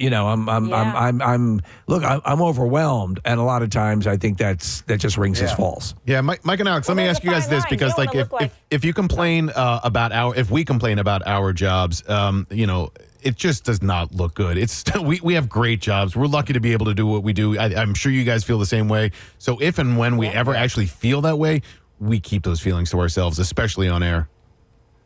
Especially at this time, if you're in radio, you don't complain at all. That's it can be brutal. I mean, but Kathy came. She was on a crab fishing boat for years off the Aleutians. That's a tough gig. And and now she. I needed something easy. That's it. Yeah. All right, kids. Thank you, guys. Bye-bye. Yeah, have a great week, too. We'll check up with you again later. All right, let us do Bizarre File Stories. We got them ready to go. WMMR presents Preston and Steve's Bizarre File. Brought to you by Horizon Services. You can book your expert AC tune-up today to avoid costly summer breakdowns. Horizon Services, help is on the way. Protesting. In particular, radical acts of rebellion are embedded in the French's relationship with the government. And next on the list is the $1.2 billion state-backed plan to clean up the Seine in Paris ahead of the summer's Olympic Games. We've heard about this. People are now organizing a crap flash mob in the river on the day that President Emmanuel Macron and Mayor of Paris, Anne Hidalgo, promised to take a swim in it to prove that their efforts are not in vain. A group of people want to come down and take a dump in the Seine. Wow, man. I thought it was pretty cool that they were getting it clean enough to swim in, right? They're going to have actual competitions in the river. Yeah, yes. And I think so why I don't get this. So, Nick, this is in French. All right. Bear with me. The hashtag Je chie dans la Seine le 23 juin, which translates to I crap in the Seine on June 23rd. Yeah, well, it literally means I make a caca in the river. On that date. I maybe assume that's illegal. It began trending last week as she had announced the date to take her dip, according to the mayor. A website with the same name was also set up where participants can enter the location where they are planning to defecate. And this also, let's see, it was a slogan. A message read that this is a slogan of the campaign. It says, because after putting us in crap, it is up to them to bathe in our crap. Boop, boop. On Sunday, June 23rd, we expect many of you to come and take a crap in the Seine. And I'm replacing words here. Yeah, sure, yeah. Social media has been flooded with its fair share of memes reacting to the threat. Perhaps the most family-friendly one is an AI image of toilets being installed on the banks of the Seine by the city of Paris to counter the operation. Another fake picture shows the French president standing on a bridge over the river covered in feces. So this is their plan on the 23rd. Hold that idea for the camp out. Yes. Yeah. Yes. I think that's a perfect location for it. A teenager who plunged 400 feet from a dangerous canyon in Washington State over Memorial Day weekend walked away with minor injuries. 400 feet? The team was walking along a former trail beneath the High Steel Bridge, one of the tallest railroad bridges in the U.S., on Saturday when he fell. The sheriff's office said, we told people to stay off these rails because they're dangerous, but people either haven't seen the warning signs or are disregarding it. Authorities have not identified the teen, who only sustained scrapes to both his arms and was taken to a nearby hospital for evaluation. He's 19 years old. So pitted. And between 5 to 7 people fall off the bridge every year, and a majority of them die, despite the area being outfitted with scattered warning signs, including one describing how steep, slippery, and unsafe the bridge is. During the 2-hour rescue mission, deputies and firefighters used a rope and harness to scale the bridge and rescue the male teenager. What was the kind of terrain this dude landed on? Or did he land in a river? It doesn't say, Steve. Or did he land on a bear? It's a very large bridge. Yeah. So I assume there's water below, but it didn't say if he ended up in a river or what. But It's yeah, 40 400 stories. feet. That's insane. The mayor of Sturgeon. This is a messed up story. All right. I just want to preface this because I know how super sensitive you guys are about dog stories of a dog dying, but this needs to be included in the bizarre file. The mayor of Sturgeon has resigned after a city police officer shot and killed a deaf and blind dog, leading to massive public outcry. Kevin Abramson stepped down as the mayor. The officer who shot the dog was placed on leave until further notice. The resignation comes after an officer shot a 13-pound Shih Tzu mix last Sunday. Oh, no. The officer, that's just a tiny dog as you can get. Shih Tzu. The officer was identified as Myron Woodson. An online petition to remove Woodson got more than 36,000 signatures as of Sunday evening. What was the reason for shooting the dog? I'll explain. Police received a call about a lost and injured animal. The officer believed the dog was severely injured or had rabies. According to the statement, the officer feared the dog would bite him and felt his only option was to put him down. But there's more to this. The dog was actually blind and deaf, according to its owners. Abby Harnish said the dog, named Teddy, was a gift from her brother. Harnish moved to Iowa for a job opportunity. Her ex-partner, Nick Hunter, was taking care of Teddy when he was shot. She said he couldn't hear, like when we would call him. A little bit of a tremor with his head, so whenever he would walk with a wobbly head, that's just part of his neurological problems.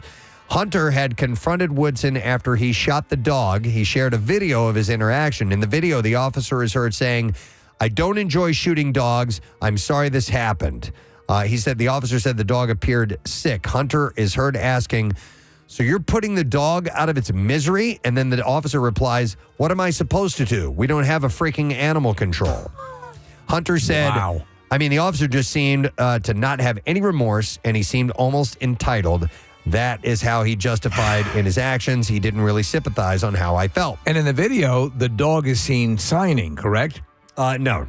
At first, the city defended the officer's actions. After reviewing body camera video and dispatch logs, the city said that he acted within his authority. Someone called the police dispatch and reported an injured dog with mud and dried blood on its fur. The caller did not think the dog was dangerous, according to a city statement. Now, body camera footage. In it, Woodson is seen entering the yard as the dog slowly walks around. After spending roughly 3 minutes attempting to wrangle the dog with a lasso, Woodson then takes out his gun and shot the dog twice. A 13-pound Shih Tzu. Uh-huh. Yeah. No, Yeah. sorry. What is amazing, though, is that this goes all the way up to the mayor resigning. Oh, yeah. The officer proceeds to return to his vehicle and empty out a cooler holding drinks and put the dog's body into the container. I don't like the way your gerbil's eyeballing me. Harness said Teddy was a well-behaved dog who loved to cuddle with people and was never aggressive and loved kids. Harness said that she expected more from the mayor than just a statement of support for the officer. Hey, as happens. So that's why people wanted him out of there, too. Yeah. The city's initial Facebook post received thousands of comments, with many calling for the officer to be held accountable. The incident has received national and even international media coverage. Wow. Surprising you get bad press for shooting a blind, deaf dog. Yeah, and a Shih Tzu. A Shih Tzu come on. All right, and then one last story. A man who allegedly ran naked down the aisle of a plane in the middle of a flight has been arrested. Okay. Australian officers said the man knocked over an attendant during his sprint on a flight from Perth to Melbourne and forced the plane to turn around. Police were waiting at Perth Airport when the Virgin Australia flight circled back, and after being detained, he was transferred to the hospital for assessment, where he remains. It's unclear how or why the passenger removed his clothes. He has been ordered to appear in court on the 14th of June and has not been formally charged yet. Virgin Australia apologized to guests impacted by the disruptive passenger in a statement. That would be pretty awesome to see. Absolutely. Have a look at these. In the aisle of a plane. And that is what I have in the bizarre file for you this morning. All right, we will take a break, but not before I remind you about the secret text word excuse me, we have a chance for you to win a pair of Maury's Piers same-day ride and water park combo tickets. So it's our big friggin' deal this week. You can get a same-day ride and water park ticket to Maury's Piers for just $70, half price, all right? It's an incredible deal. But text word secret to 39333, and we will see if you end up winning later on this morning. We're going to take a break. Don't forget, coming up later on, we will have Mary Lou Henner and Richard Klein here in our studio. They're going to be performing at the Bucks County Playhouse coming up, or actually now through June 16th. We'll take a break and be right back. Stay with us. Preston and Steve. On 93. Four, isn't that his name? Oh, no. Did you get my email about Pine Valley? Yes, that they have. You can go walk the course. Yeah, that Crump Cup thing that they have every year. Are you interested in doing that? I was actually going to play the golf course. I know, and that's why I have an brought invitation to it. So Don't you want to walk it first? Shut up, man. It is the #1 golf course in the world. In the world. A lot of people don't realize that. Here, right across the river in New Jersey, kind of near the Blackwood area. It's in Clementon. It's by Clementon Park. Right. The #1 golf course in the world. According to Golf Digest, according to Golf Magazine. Yes. In the world? In the world. Right here? Well, then, all right, dare I say the universe. Because I'm pretty sure they're not playing golf in the anywhere known else. universe, yes. It's called Pine Valley. It's super duper, extremely exclusive. I read that whole article One you second, sent. if you... Just 1 second. Okay, sure.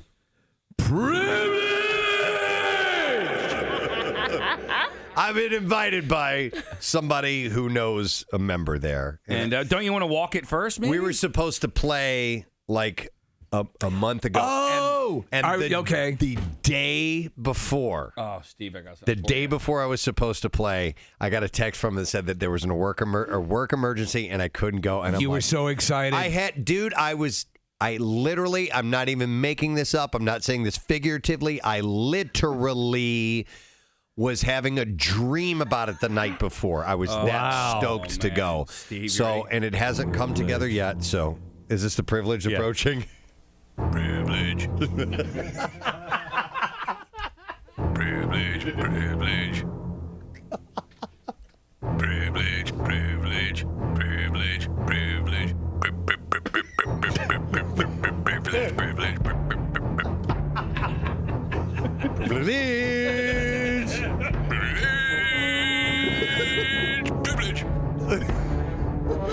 Steve was showing me a video this morning. The Paralympics are going on right now. They're fascinating to watch. I saw two things the other day. Nick showed me a volleyball player who's 8 feet tall, and he just sit on the ground and play volleyball, but he's an 8-footer, so he's got a bit of an advantage. Yeah, basically he's taller than the net. Yeah, and then I saw a guy in an archery competition with no arms. Yeah. So he holds the bow and pulls the bowstring back with his feet. And that requires a good amount of strength. Crazy amount of strength. I don't know what pound-pull bow he was using, but just to position yourself that way is pretty wild. So it got me thinking, us as non-amputees or people born without limbs, are there things that you ever try to do without using your hands or your arms? Hey, wait a second. Yeah, Casey found a cup that he can shove in his mouth. Mm-hmm. Now, you could drink from that? Yeah, so and it's actually really hard because you need air to get in there in order, like, you know how, like, that's what I was thinking. The old high C things, you would have to have two holes in the top so it would to let air flow. Yeah. But also you generally to swallow you need to close your mouth, right? Yeah. Do you? So it's not that I can't easy. open it around and go. Look. Kathy, you can do that. Oh, Max can do it. He's got a huge cup in his mouth too. Yeah, this is probably. Yeah, there you go. Now say something. Not quite. We used to scream into cups.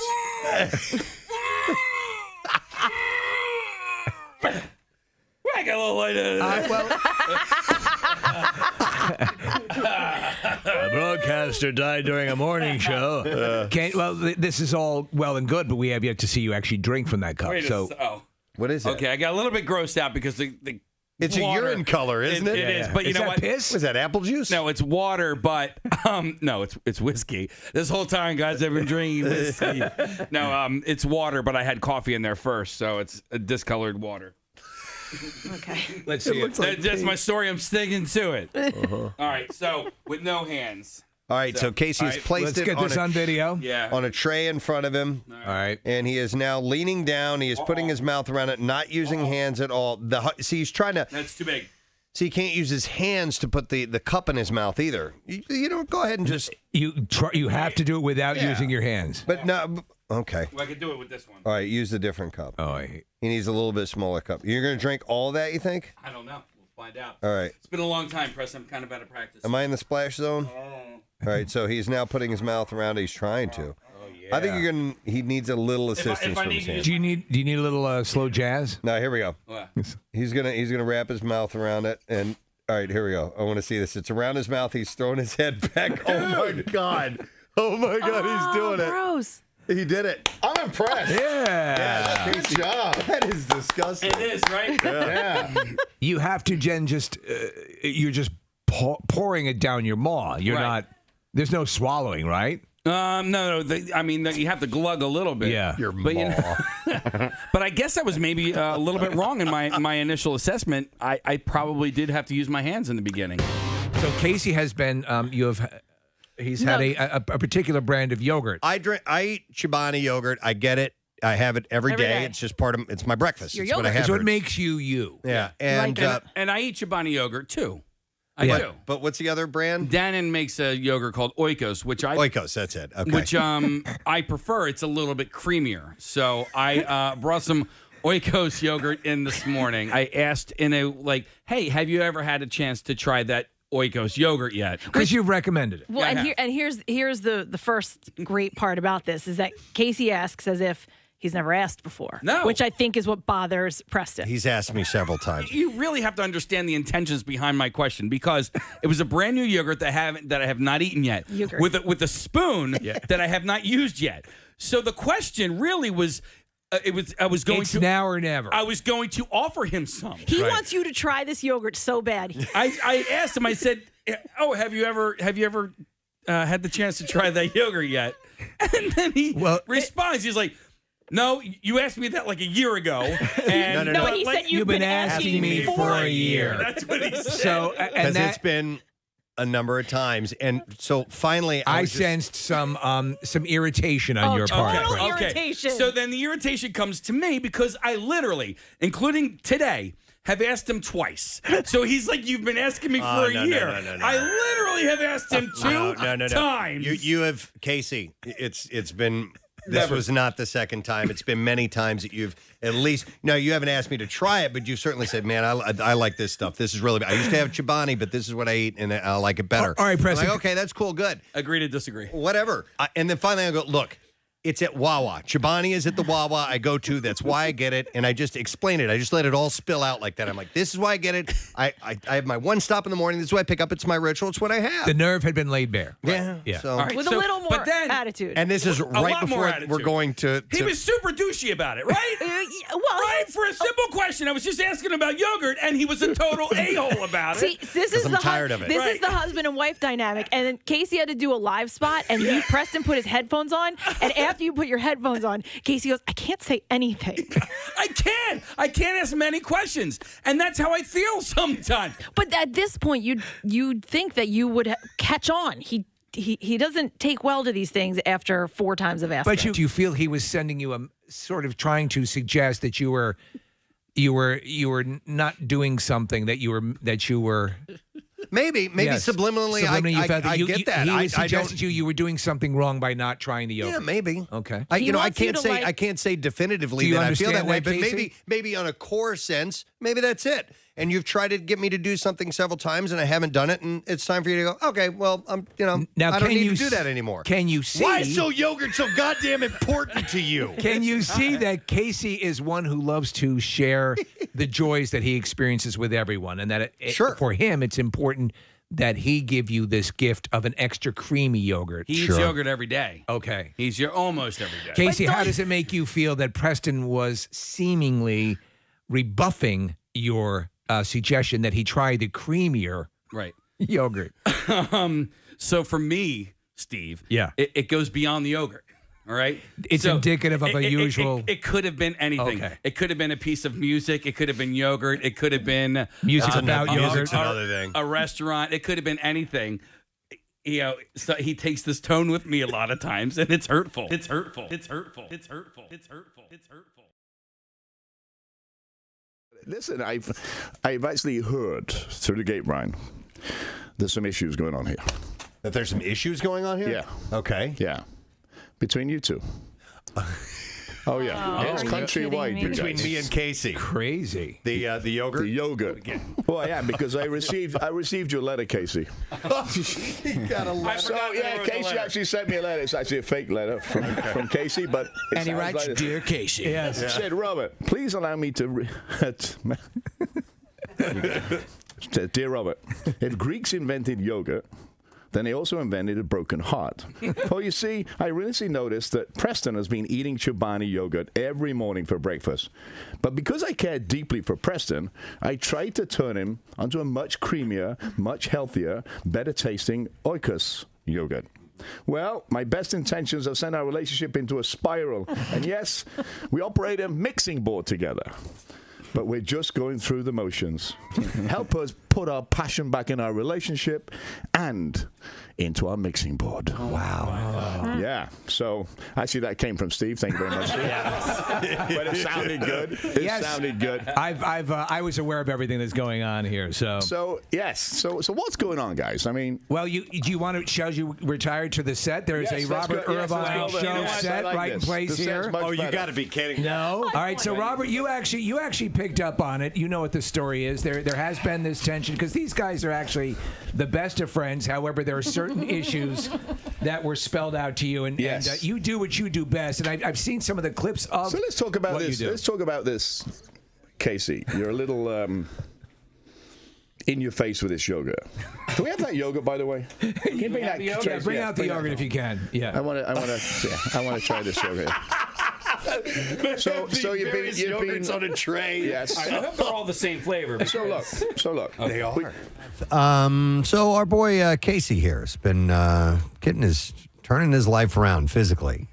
Has lost a lot of weight. Yes. Great shape. You go to the gym how often? I aim for 3 to 4 days a week. Okay. If I can do 5, that's a success in my book. Working hard. Been doing that for a while now. Yeah, I actually had a light week last week, so I got back to it yesterday. All right, and you know your way around the gym at this point. At this point, I know exactly what I'm looking for. But I actually went to a new facility yesterday just because it was the most convenient for me. So I wasn't familiar with this facility whatsoever. Wait, do you have like a membership where you can go to different places? Yeah. Okay. Yeah. Like Planet Fitness, like you Black Card member, you can go all over the place. And this was actually at a YMCA. And so fun to play there. It is. Long story short is I dropped the barbell on my chest. Second set in, I don't think I broke a rib, but holy crap! Like the pain. At first, listen, your ego is bruised at first, right? So I'm sitting there with this barbell on my chest, 800 pounds, just sitting. You know, I'm sorry. Up. You reckon 800? Yeah, 800 each side. So it's 1,600, and then the bar is 45. So 1,645 pounds. What maneuver were you doing? I was just doing a straight up bench press. Bench press, 175 pounds, nothing to sneeze at, nothing bad. Decent. Yeah. So here's the deal. You had taken a little bit of a break, so you're getting back up and running. You felt confident. Yeah. You're to the point now where you can move ahead with that weight and not have someone spot you. I work out alone mostly. My buddy Johnny and I will work out together. And so John and I work out maybe 1 or 2 days a week, and then the rest I'm on my own. So I don't use a spotter. So as a result, like I make sure, because when I first started this journey a couple of years ago, same thing happened, and I'm like, okay, I don't want that to ever happen especially again. in a public gym. Yeah. So if I'm starting to struggle getting the thing, okay, all right, that's my last one for that set, and then I'll move on. So I'm so mad because it was my second set.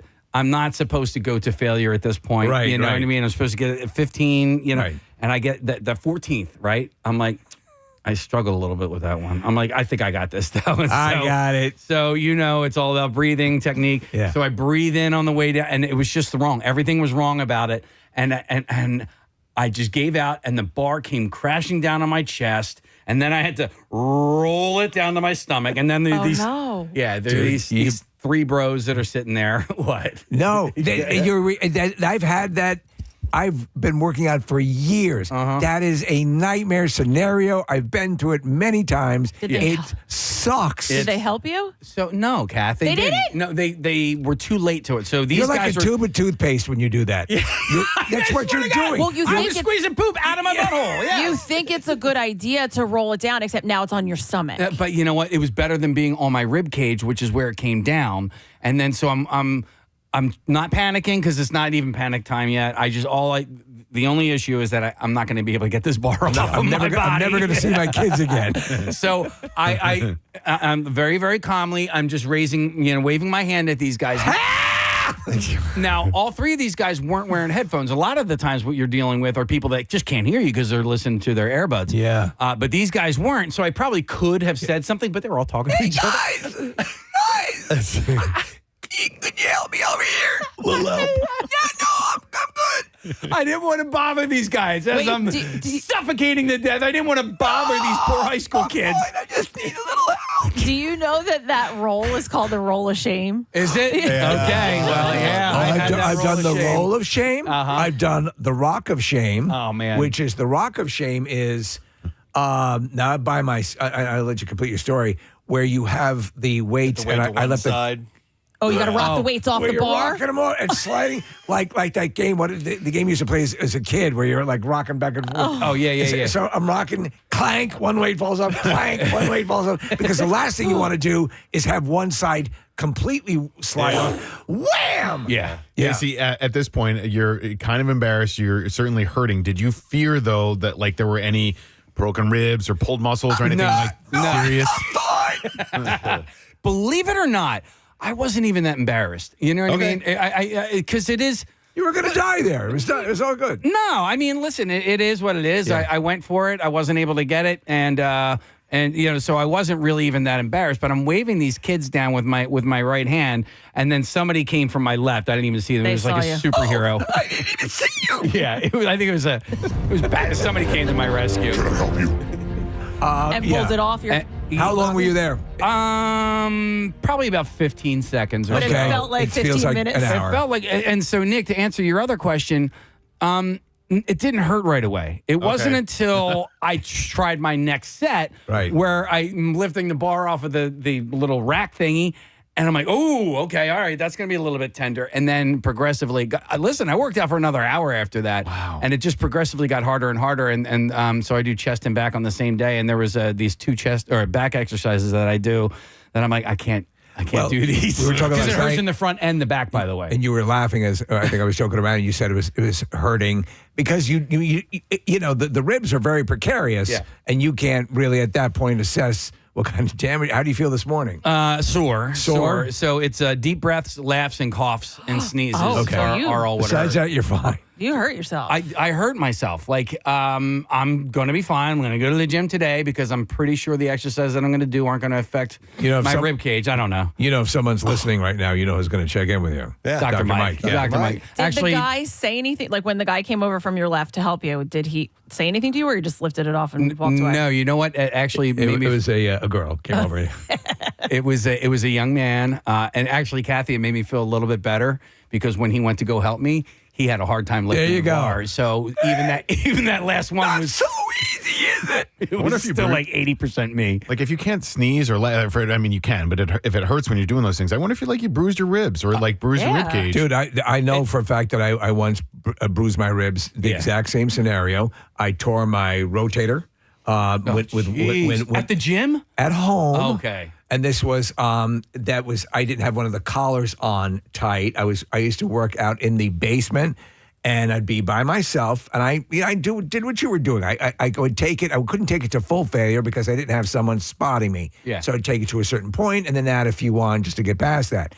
The collar slid off, and I had that situation where the weights slide off and go, woohoo! And it was just my arm shot up and it tore. So this wasn't a gym injury, which, by the way, we'll take your calls, 215-263-WMMR. But I did something to my chest. I don't know. It was between work and home. I don't know what. I don't remember doing anything strenuous.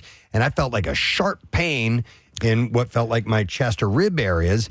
And it lasted all day long. And then I was thinking about, all right, if I'm still feeling this tomorrow, I'm gonna go get it checked out. But I'm literally like, if I would bend over to pick something up, I would make this noise.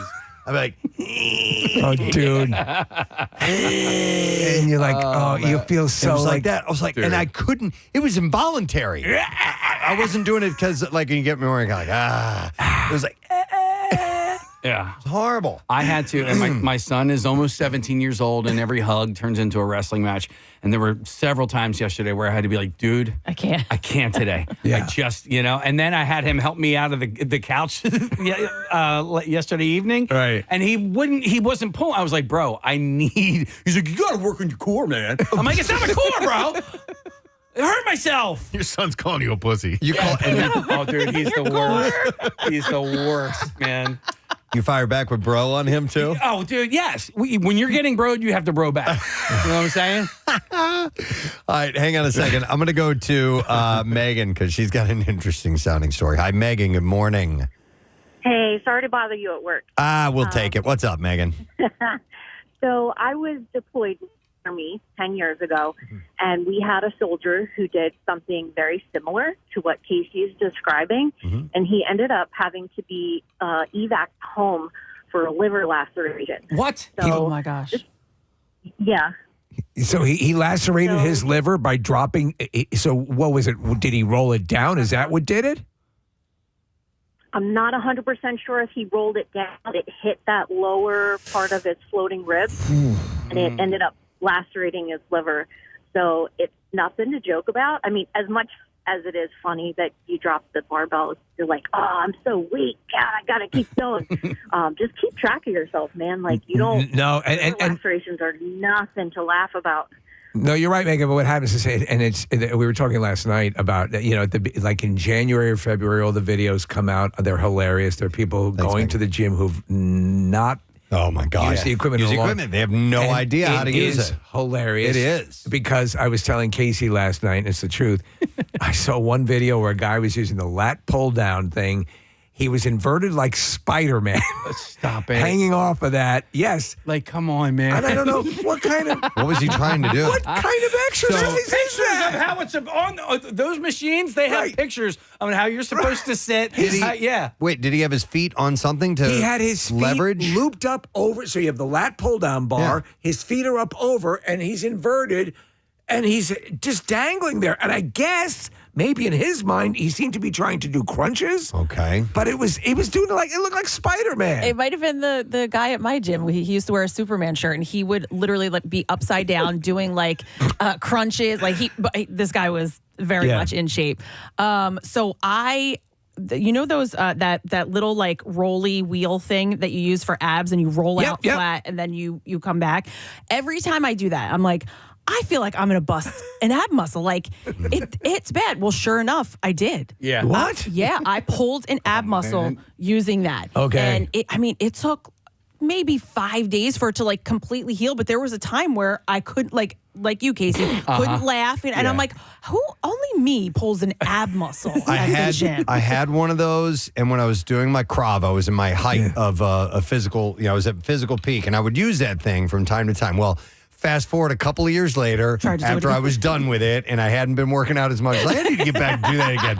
I rolled out one time on that thing, Candy. One time. And I'm like, well, that's over with. Oh, man. Jesus. So when I was in 8th grade, I had these friends. They were twin brothers, and they had an older brother, and he had one of those preacher curl bars. And I'm in the basement working out. Yeah. I wouldn't call it working out, trying it out. Yeah. And I didn't know any better. And the weight fell off of the one side.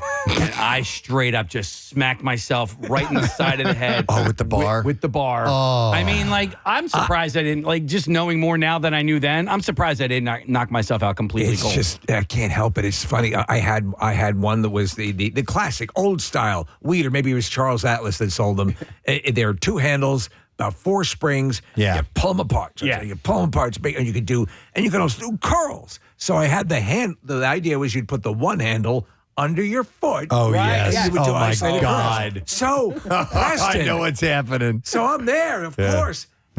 And I just come in from outside where I walked across the dew-covered grass. Oh, man. So I literally pull it up, whap! The thing comes up, slams me in the face. I may even still have the scar in my eyebrow, but yeah, it just whaled me. I'm going to go to Robin. Hi, Robin, you're on the air. Good morning. Good morning. Hey, what's up, Robin? Hi. So I had something so embarrassing happen. I'm really grateful. It was a very early morning workout. Yeah. But I was on the treadmill, like running as fast as I could, and I decided to take a sip of water, and it was the twist-off cap that dropped and went flying back because obviously the treadmill's spinning. Right. I pushed the stop button, but didn't actually give it time to stop. So I bend over to pick up my bottle cap, and the thing just still going, pulled my feet out from under me, and I did like a whole somersault kind of flip through the air. Wow. I know exactly what you're talking about. See On the back of the treadmill, I was so embarrassed. Let me tell you something. After the fact. Robin, treadmill F-ups yes. are They're the best. They're the best. Thanks, Robin. I've seen, and you've seen, there's footage of people getting pantsed, basically. Yes. Because they fall down and then they hold on to the brace handles, and the treadmill is basically pulling their pants off. Catches their pants, or they'll do like she did and roll, end up rolling around on it for a little while. Or launch into the wall behind the treadmill. One of my all-time favorite America's Funniest Home Videos is the guy, and I guess they got it for Christmas. They put it together. It's not a commercial grade, not a gym grade treadmill, and it just falls to pieces. Yeah. Just absolutely crumbles as he's on it. I love it. Our friend Tucker is on the line. Let me go to him. Hey, Tucker, good morning. Good morning. Hey, what's up, buddy? You dumb bitch. You dumb bitch. You have a tip for Casey. Yes, you broke rule number 1 in the gym. You never do a barbell benching alone. Use dumbbells, Casey. Yeah, well, I use the dumbbells for the incline bench press. So I'd like to go barbell, dumbbell, barbell. Do you know what I'm saying? I do, but if you use the dumbbells, you can't drop them on your chest. If you can't push it, you just That's drop not them true. to the side. I've done it. Well, you can't get stuck. You can't get stuck. It's safer if you're by yourself. So what you can do is like if you use the Smith machine or whatever, if you're going to use that and do bench presses, you'll have a little bit more of a shot. I know, but every once in a while. Go ahead. The machines are no good for your chest. They develop you uneven. No. What I like the hammer strength machines. They just They're didn't great. have. Yeah. All right. Thanks, Tuck. Oh, wait. What? Are you still there? Tucker, the machines do what? The machines develop you uneven. Some of them. I mean, the ones with dual cables don't. But I have a lot of clients I work on that they use the machine to bench press, and one pec is bigger than the other. Okay. And that's if you're really working out a lot. You know? Yeah. All right. Thanks, Tuck. Appreciate it, bud. Sure. All right. We'll see you. Some other interesting injury stories here. We're going to go to Vic. Hey, Vic. Morning. Robert. What's up, Vic? So, quick story. Casey, I used to bike a lot, ride my bicycle. So, one day coming home, like a 20, 30-mile bike ride, slid on sand, nothing major, hit the handlebars, like almost didn't even knock the wind out of me. Went home. Later that night, had some discomfort in my stomach. Next day, I had some swelling. Oddly and grossly enough, thought it was gas, popping, just Gas X and Malox. And later that night, more bloating, shoulder pain. I ended up tearing my spleen. You tore your spleen? Yeah, so that bloating was blood in my... Oh, my goodness. Surrounding my stomach. Whoa. So, regarding the woman who called in, the lacerated liver, it wasn't anything major. So it doesn't hurt to, even just get checked out, maybe just get an X-ray. Yeah. If the pain continues, and like you guys were saying, you're waiting for Dr. Mike to call in, it was went to the hospital that night. I'm expecting, okay, nothing major. They came to me, local hospital, and they're like, we need you to sign release forms. We need to transfer you. I live in Gloucester Township. We need to transfer you to Cooper. You have major internal bleeding. Wow. Jeez. Wow, man. That happened to my buddy. He was literally last year, he was mountain biking through Haverford College. He hit a rock. He's like, dude, I've hit a rock. Yeah.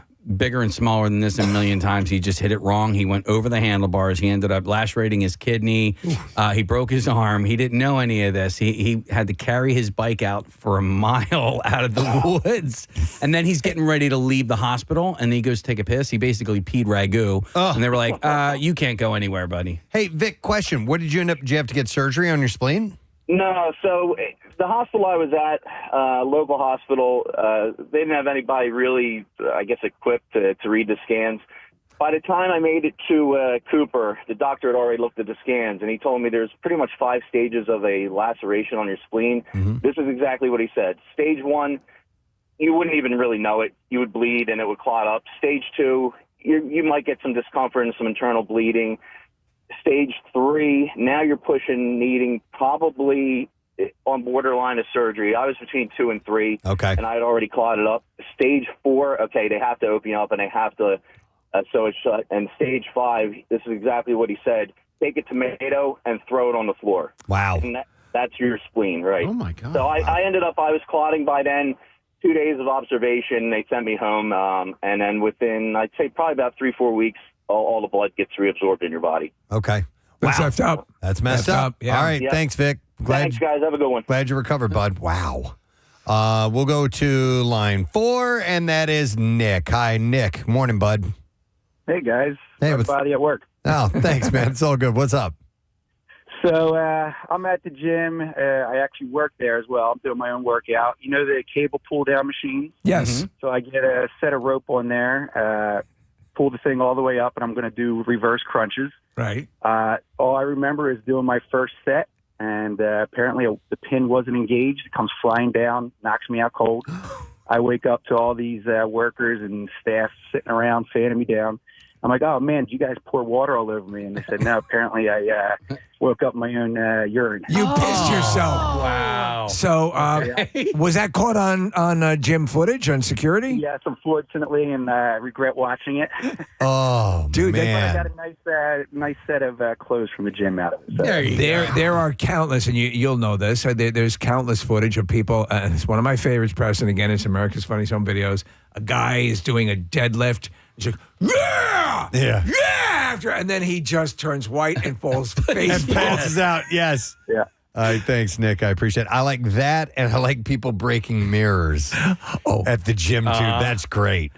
Yeah, they're whatever, they've got a barbell, or a dumbbell in their hand, and they or they're doing kettlebells, right, and throw it through the. I told Casey mirror. this story. This was a brand new gym in Seaford, Long Island, Kathy. It was a gym I joined years and years ago. The big mirror's up. The guy does exactly that, Preston. He has, but it's not a kettlebell. He just has a regular dumbbell. And he's like, first time. And the second time he had picked an inappropriate weight. And it just, to my eyes, appeared that he threw it into the mirror because this entire mirror shattered. I love it. This wasn't a gym, but it was a yoga studio where we would practice handstands a lot. That's what this studio was known for. And, the rule was if once you got off of the wall and you could do it on your own, if you were going to fall, there's different ways to fall, but you tuck your head and you roll is one way. Well, the girl must have forgotten where she was in comparison to the wall, and she tucked and rolled, and she literally went through the wall. Oh, my God. Yeah, there was a jewelry store on the opposite side. Oh, my God, that's awesome. Looking for a tennis bracelet? I have Nelson up next. Yo, Nelson, morning, bud. Nelson, you are on the air. What's up, buddy? Morning, guys. Can you hear me? Yeah. Yep. Cool. Okay. Stacy, let me give you a little piece of advice. Get this checked. I have a 35-year-old torn left pec. Okay. From something very similar to what you've done. Okay. You did. Question. You didn't know you tore it? Well, when you get to be a little metalhead, especially when you're working out by yourself and at your home garage, ego kicks in. Okay. Yeah. I knew I'd done some damage. I basically had done everything I could do prior to that to get myself injured. Lifting without eating, lifting first thing in the morning, because I was going to work, what have you. Right. Didn't loosen up, and it wasn't much weight. That's what really bothered me about it. It was like 165 pounds, and the left pec just tore. Now, I knew I'd done something, but I didn't know how bad it was until I tried to do flies afterwards, and my left arm was just sort of hanging by. So let me ask you: when the pec tore, did you feel that like a sensation of like the muscle rolling up, or what did you feel? Actually, it was funny. The pain itself wasn't bad. It was shock. One thing I've never forgotten was the sound of it going. What does it sound like? Yeah, it was like somebody had torn a wet burlap bag. Oh man, it sounded like that. Yeah. Did you get it repaired, or do you still have lingering results of that injury? I went to get it repaired. I had a bad doctor, I will say that, who said that the insurance wouldn't cover it. You need a head transplant. Yeah, was a lie, which was a lie. So I never got it repaired. I still work out. It sort of rolled up into remain tissue on the left side. All right. But my left arm and left chest is decidedly weaker than my right. Somebody texted in and said, you sound like you're still under the barbell right now. I was wondering what that was. Yeah. Hey, Nick, we have a mutual friend. We all have a Thank you, Nelson. Nick Ruger, personal trainer and stuff. And he just, was it his bicep that he tore, or was it his pec that he, but it bruised up really, really bad. And so much so that it's been like several months, and he's it's just this lingering injury that's finally starting to heal. My friend just tore his bicep tendon playing golf. How? And it's Casey, black and blue all over his bicep area. Yeah, just swinging a golf club. So my brother was a police officer. He was he got into a little bit of a scuffle with the guy, and his bicep muscle tore, and he said it felt like pulling down on a shade and letting go, and that it rolled up into his arm. Hang on, I want to go to this because this is insult to injury. I'll go to Adam. Hi, Adam. Morning, bud. What's going on, guys? How are you? Good, man. How you? I'm all right. So I was at the gym, and I was a big meathead back in the day. Working out heavy and hard, and I had put the dumbbells up, and I told my trainer I was going to go on the max rack, do some incline bench. Right. So I put 175 pounds on the bar. I didn't set the bars up high enough to catch the bar if I dropped it, and I got 2 reps in, and I go for a third, and of course I couldn't get the third one up, so I go to throw the bar up onto the catch, and here my shoulder just falls out, and I drop the whole bar right on my forehead. Oh my God. I rolled the bar down my body. I get up. My shoulder is up near my ear. I'm looking in the mirror. I have no idea what to do. I'm looking for my trainer. So I kind of like wiggled my arm. My shoulder just sucked itself back in somehow. Oh.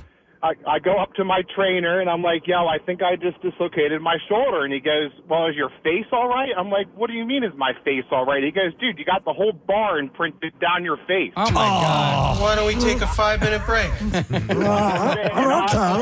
And then, of course, I drive stick shift, so I had to drive my ass to the hospital to get it. They gave me an arthrogram and told me that I tore my shoulder apart. Oh, my God. Yes, I just came from the gym, and I think I did one of those calls from them. Now it falls out just from sneezing. Man. That sucks, man. Like 10 years ago now. Adam, I assume you can't lift anymore because of that, right? Dude, that was the end of it. I started working for an electrician, and I had my arm up on the ladder, and I sneezed, and my shoulder fell out, and he had to end up pulling it back in for me. And I mean, but I mean, I feel it every day. I'll be sleeping at night, and I sleep with my arm up in the air, and I can feel my shoulder. It's like you're hailing a cab.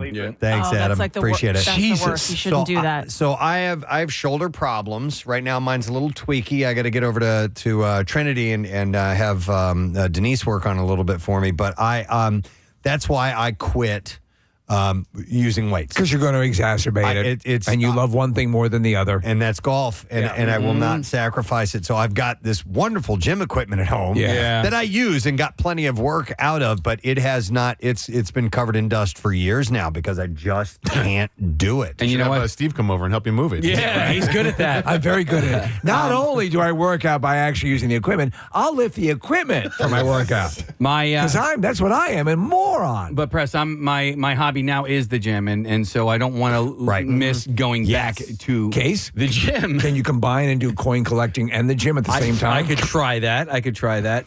No, but I will go back today. Like I said, I got a different series of exercises that I think I'll be okay.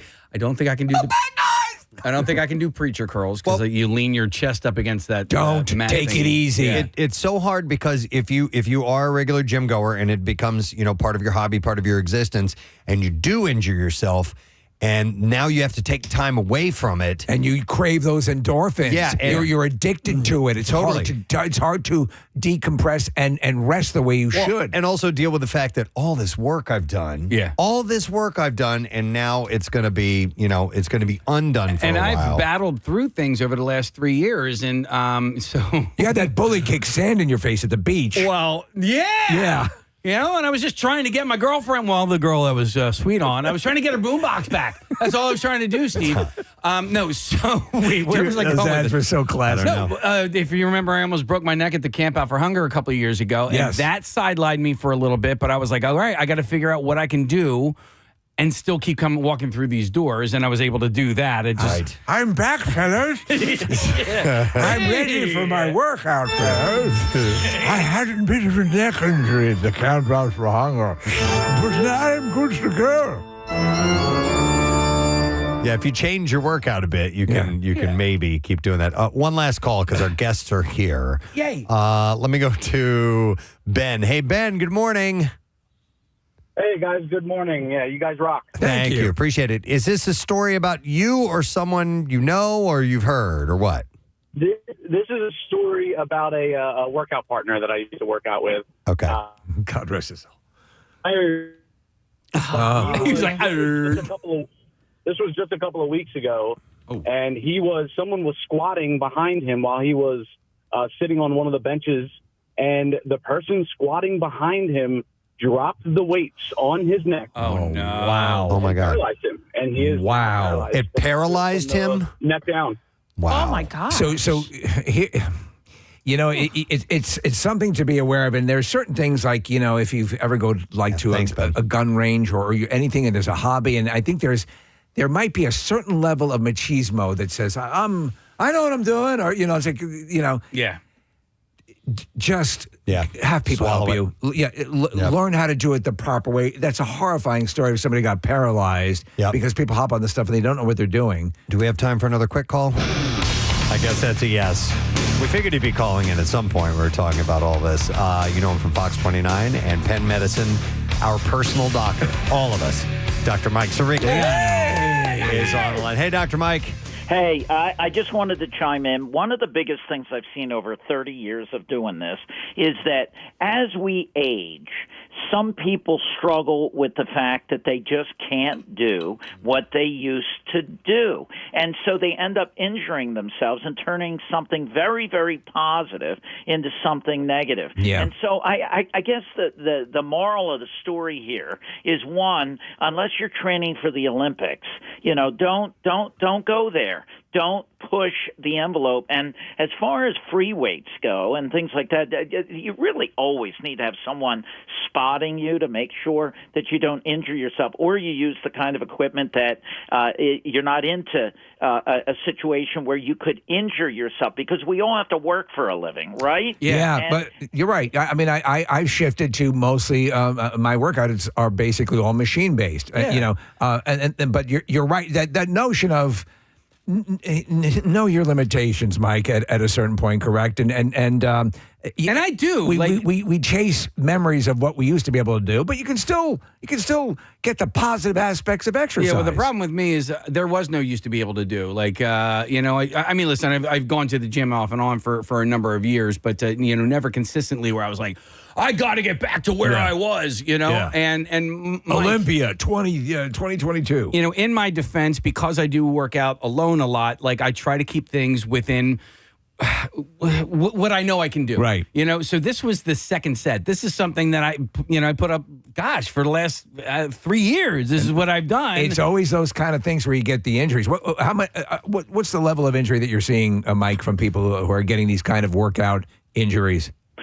You name it. I have one guy, there's a condition known as rhabdomyolysis, where you end up, the trainer worked him so hard that his muscles kind of broke down. He had an elevation in what's called CPK, ended up in the hospital because it can cause kidney damage and things like What's that. What's it called? And so, look, there's two things that worry me a lot.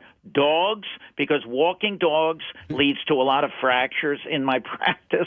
And secondly, working out either with a very, very young trainer, someone that you got, picking a trainer is like picking a healthcare provider. Right. If you could pick one from a retirement home, it'd probably be better. Yeah, knows what they're doing and is age appropriate for what you're trying to do. But again, you don't want to try stuff that could lead to injury, because for the vast majority of us, we all have to work for a living. We have families, we have kids, and I stopped. As comical as this is, I used to play ice hockey, and I tore my MCL, and that was the end of it, because I had two choices, and luckily I wore a brace for 6 months and it healed up, but I may have needed surgery, and I said, look, it's not worth it, right? And it's just not worth it, because I can't afford that kind of an injury with my schedule. So that's the bottom line. Sage advice. One last thing, real quick.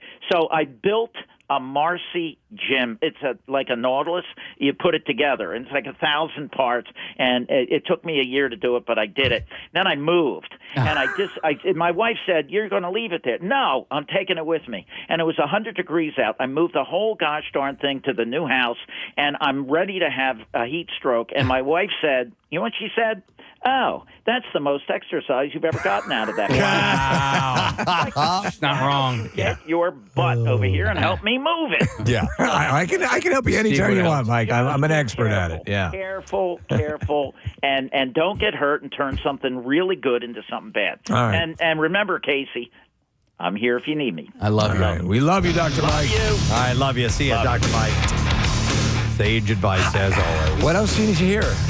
It's better to adopt a sedentary lifestyle. It is? Yeah. No. And I think that's it. No. And learn the myriad healing properties of candy and ice cream. I actually have we didn't get a chance to get to it today, but maybe if we do the Just Saying Institute, but there was a study that was done on people who feel they don't go to the gym, but they get just enough exercise by their daily routine. Right. And some of the stuff is kind of laughable. Yeah.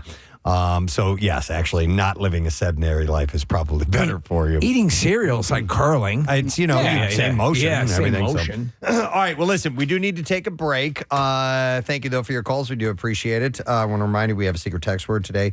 Maurice Piers, same-day ride, and water park combo tickets. We are giving away a pair of those. Text word secret to 39333. It's part of MMR's big friggin' deal. You can go to WMMR.com/deals to get all the information on that. When we return, our guests are in the studio. One of our favorite people, Mary Lou Henner, is here. Yes. And our first time chance to meet Richard Klein. We're very excited about that as well. Show coming up at the Bucks County Playhouse. Actually, it's running through June 16th. We'll be back with those guys when we return. Stay with us.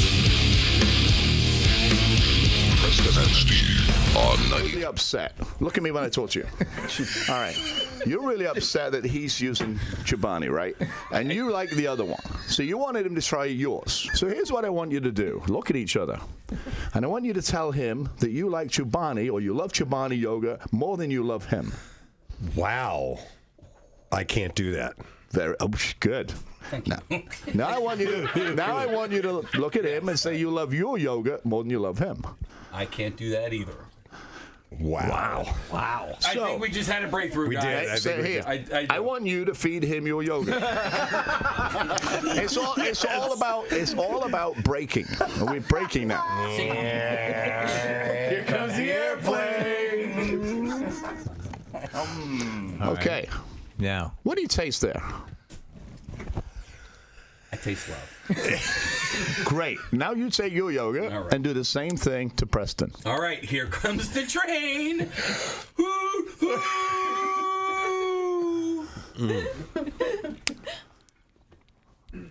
What do you taste?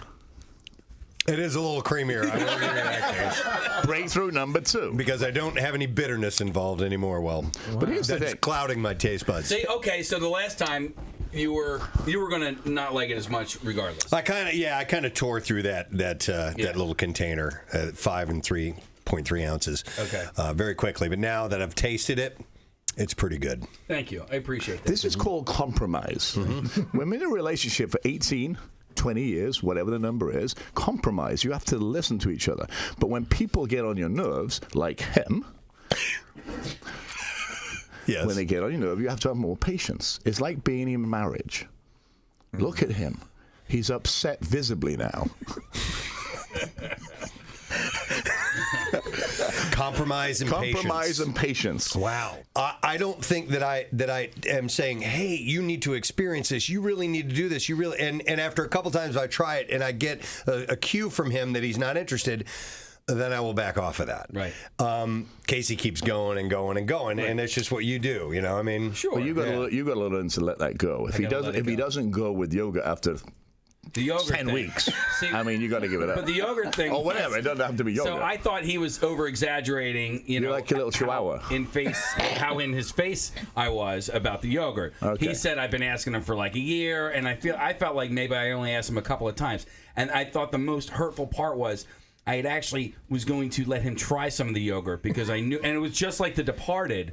He didn't see it, so I brought it in for him, and I gave him the DVD. So I thought, hey, this brought me joy. That's like you saying to him, hey, you didn't listen to me. Here, watch it now. Right. So now you're telling him what to do. Right.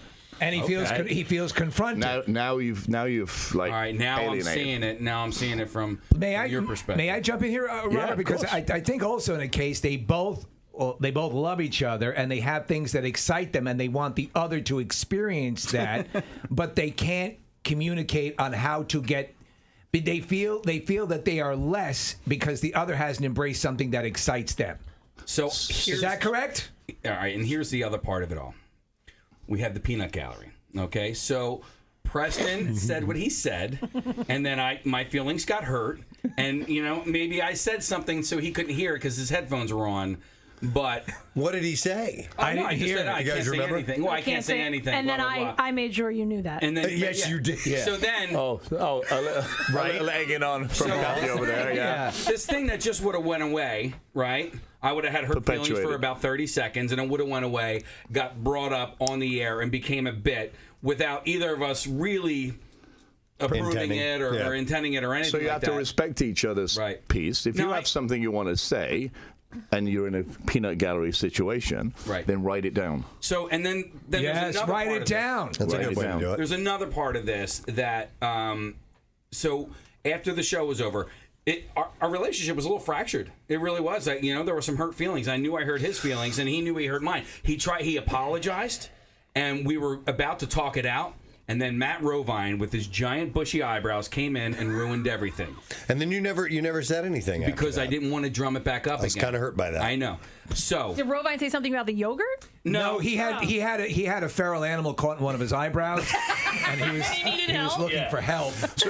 So now that it has been brought back up again, because I didn't want to beat a dead horse, right? Yep. So now that it has been brought back up again, Preston. What? I called you a couple of names that day. I apologize. I said you were being a dick, and I said you were being a douche. And I thought that was harsh, and those were my hurt feelings speaking, and that was not me, and I apologize. That's pretty bold of him. That's pretty. That's good. Okay, We're making breakthroughs. Right. Yeah. Stand up and give each other a hug. All right. Let's feed each other some yogurt. Love you, man. There you are. That was simple, right? Communication. Yeah. If you communicate well together, don't listen to the peanut gallery because they're always going to throw in. Sometimes he is a dick. Ouch. So I think Kathy's on the bench next. Yes, yeah. Well, Robert, we got to have a complete reach right here. Robert it's a good thing, and because you're reticent to think of a friendship in terms of like the same dynamics that would be in a marriage, but there's very similar things going on, correct? Exactly the same. And it's the same when you have kids. These are the kids, right? In the room. Yeah. Because they'll throw things and they'll test the parents. So Kathy will go on your side and say, well, he's a douche or whatever. And they will just wind it up because, A, they're fun. They've been in with you guys for a long time. Yeah. But friendship is about communication, just like marriage. Yes. About trust, communication. And if you have something to say, you should actually say it to each other, not in front of other people. Right. And don't say anything when you're angry. Write it down, put it under somewhere, go away, calm down, then pull it out. And if you still feel the same as what you wrote on that piece of paper, then confront it when you're calmer. What makes you an expert? Your years as a chef? Life.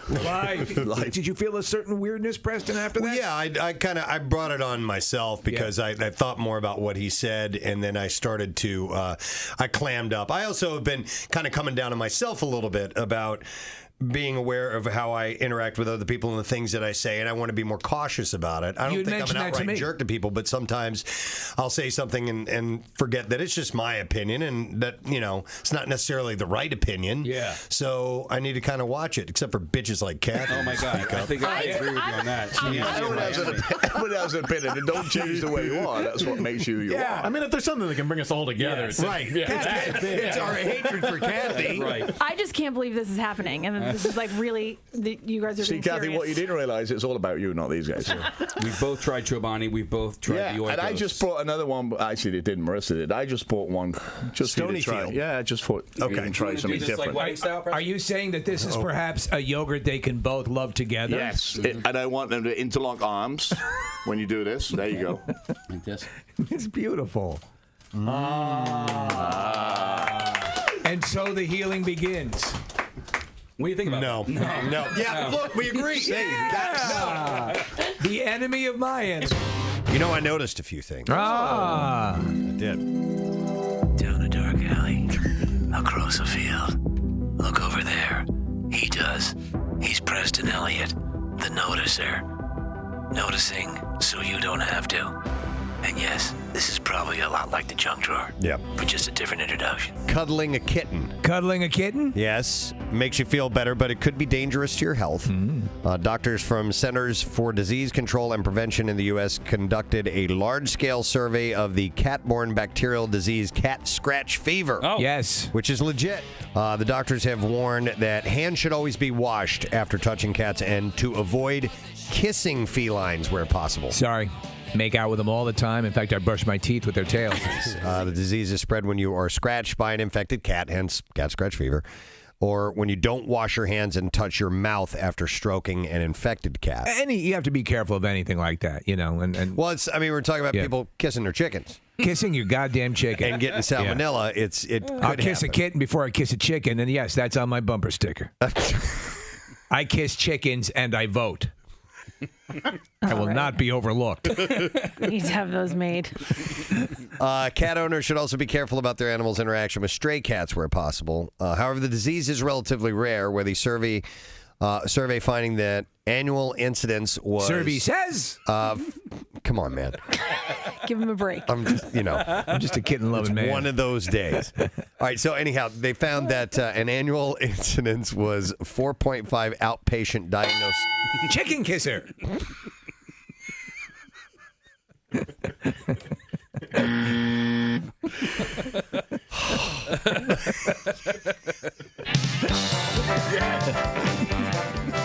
Number one answer on the board. Chicken kisser. The noticer. With that. He's ended his noticing for today, but the noticing will go on the Preston and Steve Show. I have a chance. This is pretty cool. Jared Leto has signed on to star in a new biopic about Andy Warhol. That's pretty wild. And so he'll play Andy Warhol. I think he'll be great as Andy Warhol. Andy! Was that good? Yeah. It kind of sounded like it. Andy!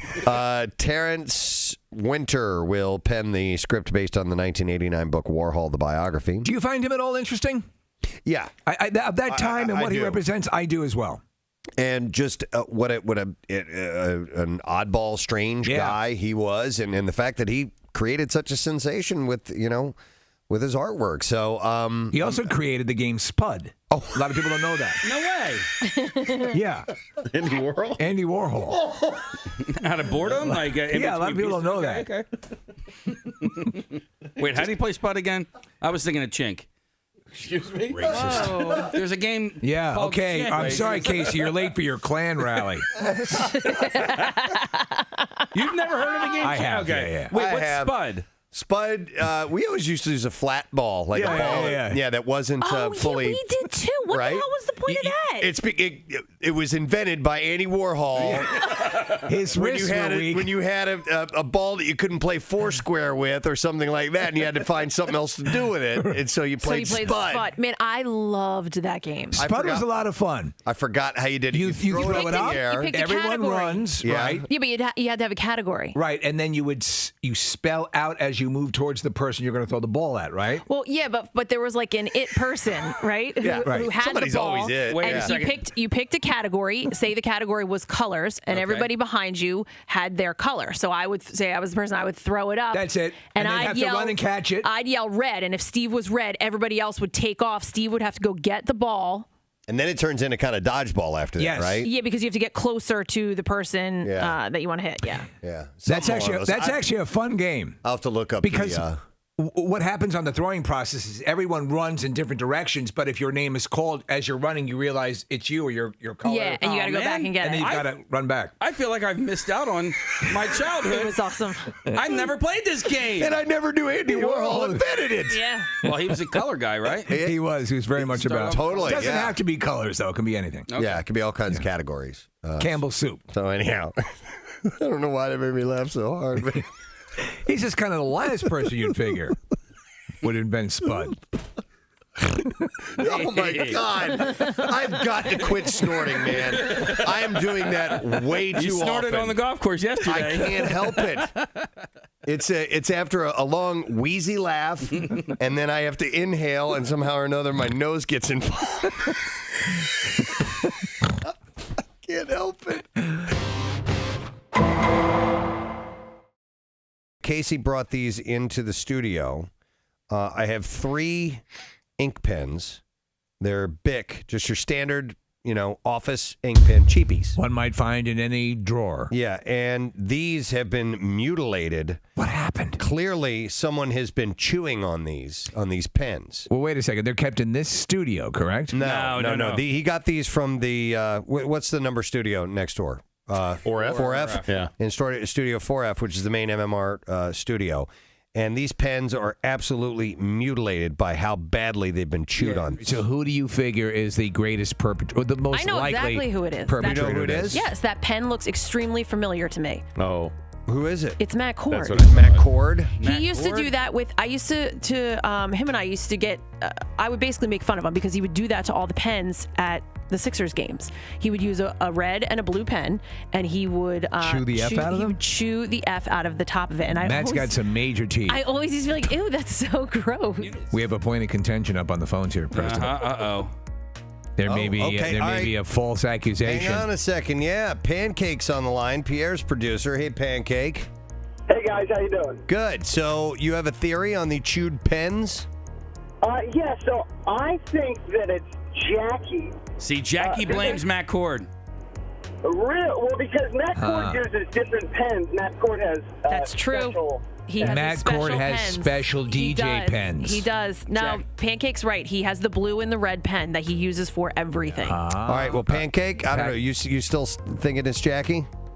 I think it's Jackie. I'm not sure, but we actually call it the pen fan. And Thank you, Kathy. I'm going to introduce our guests one at a time here. One is a returning friend who is absolutely one of our favorite people to talk to. Always a great conversation, and she usually sings a little when she comes on the show too. She's going to be performing at the Bucks County Playhouse. It's going on now through June 16th. Noise is Off is the show. First, let's welcome Mary Lou Henner back to the show. Hello, Mary Lou.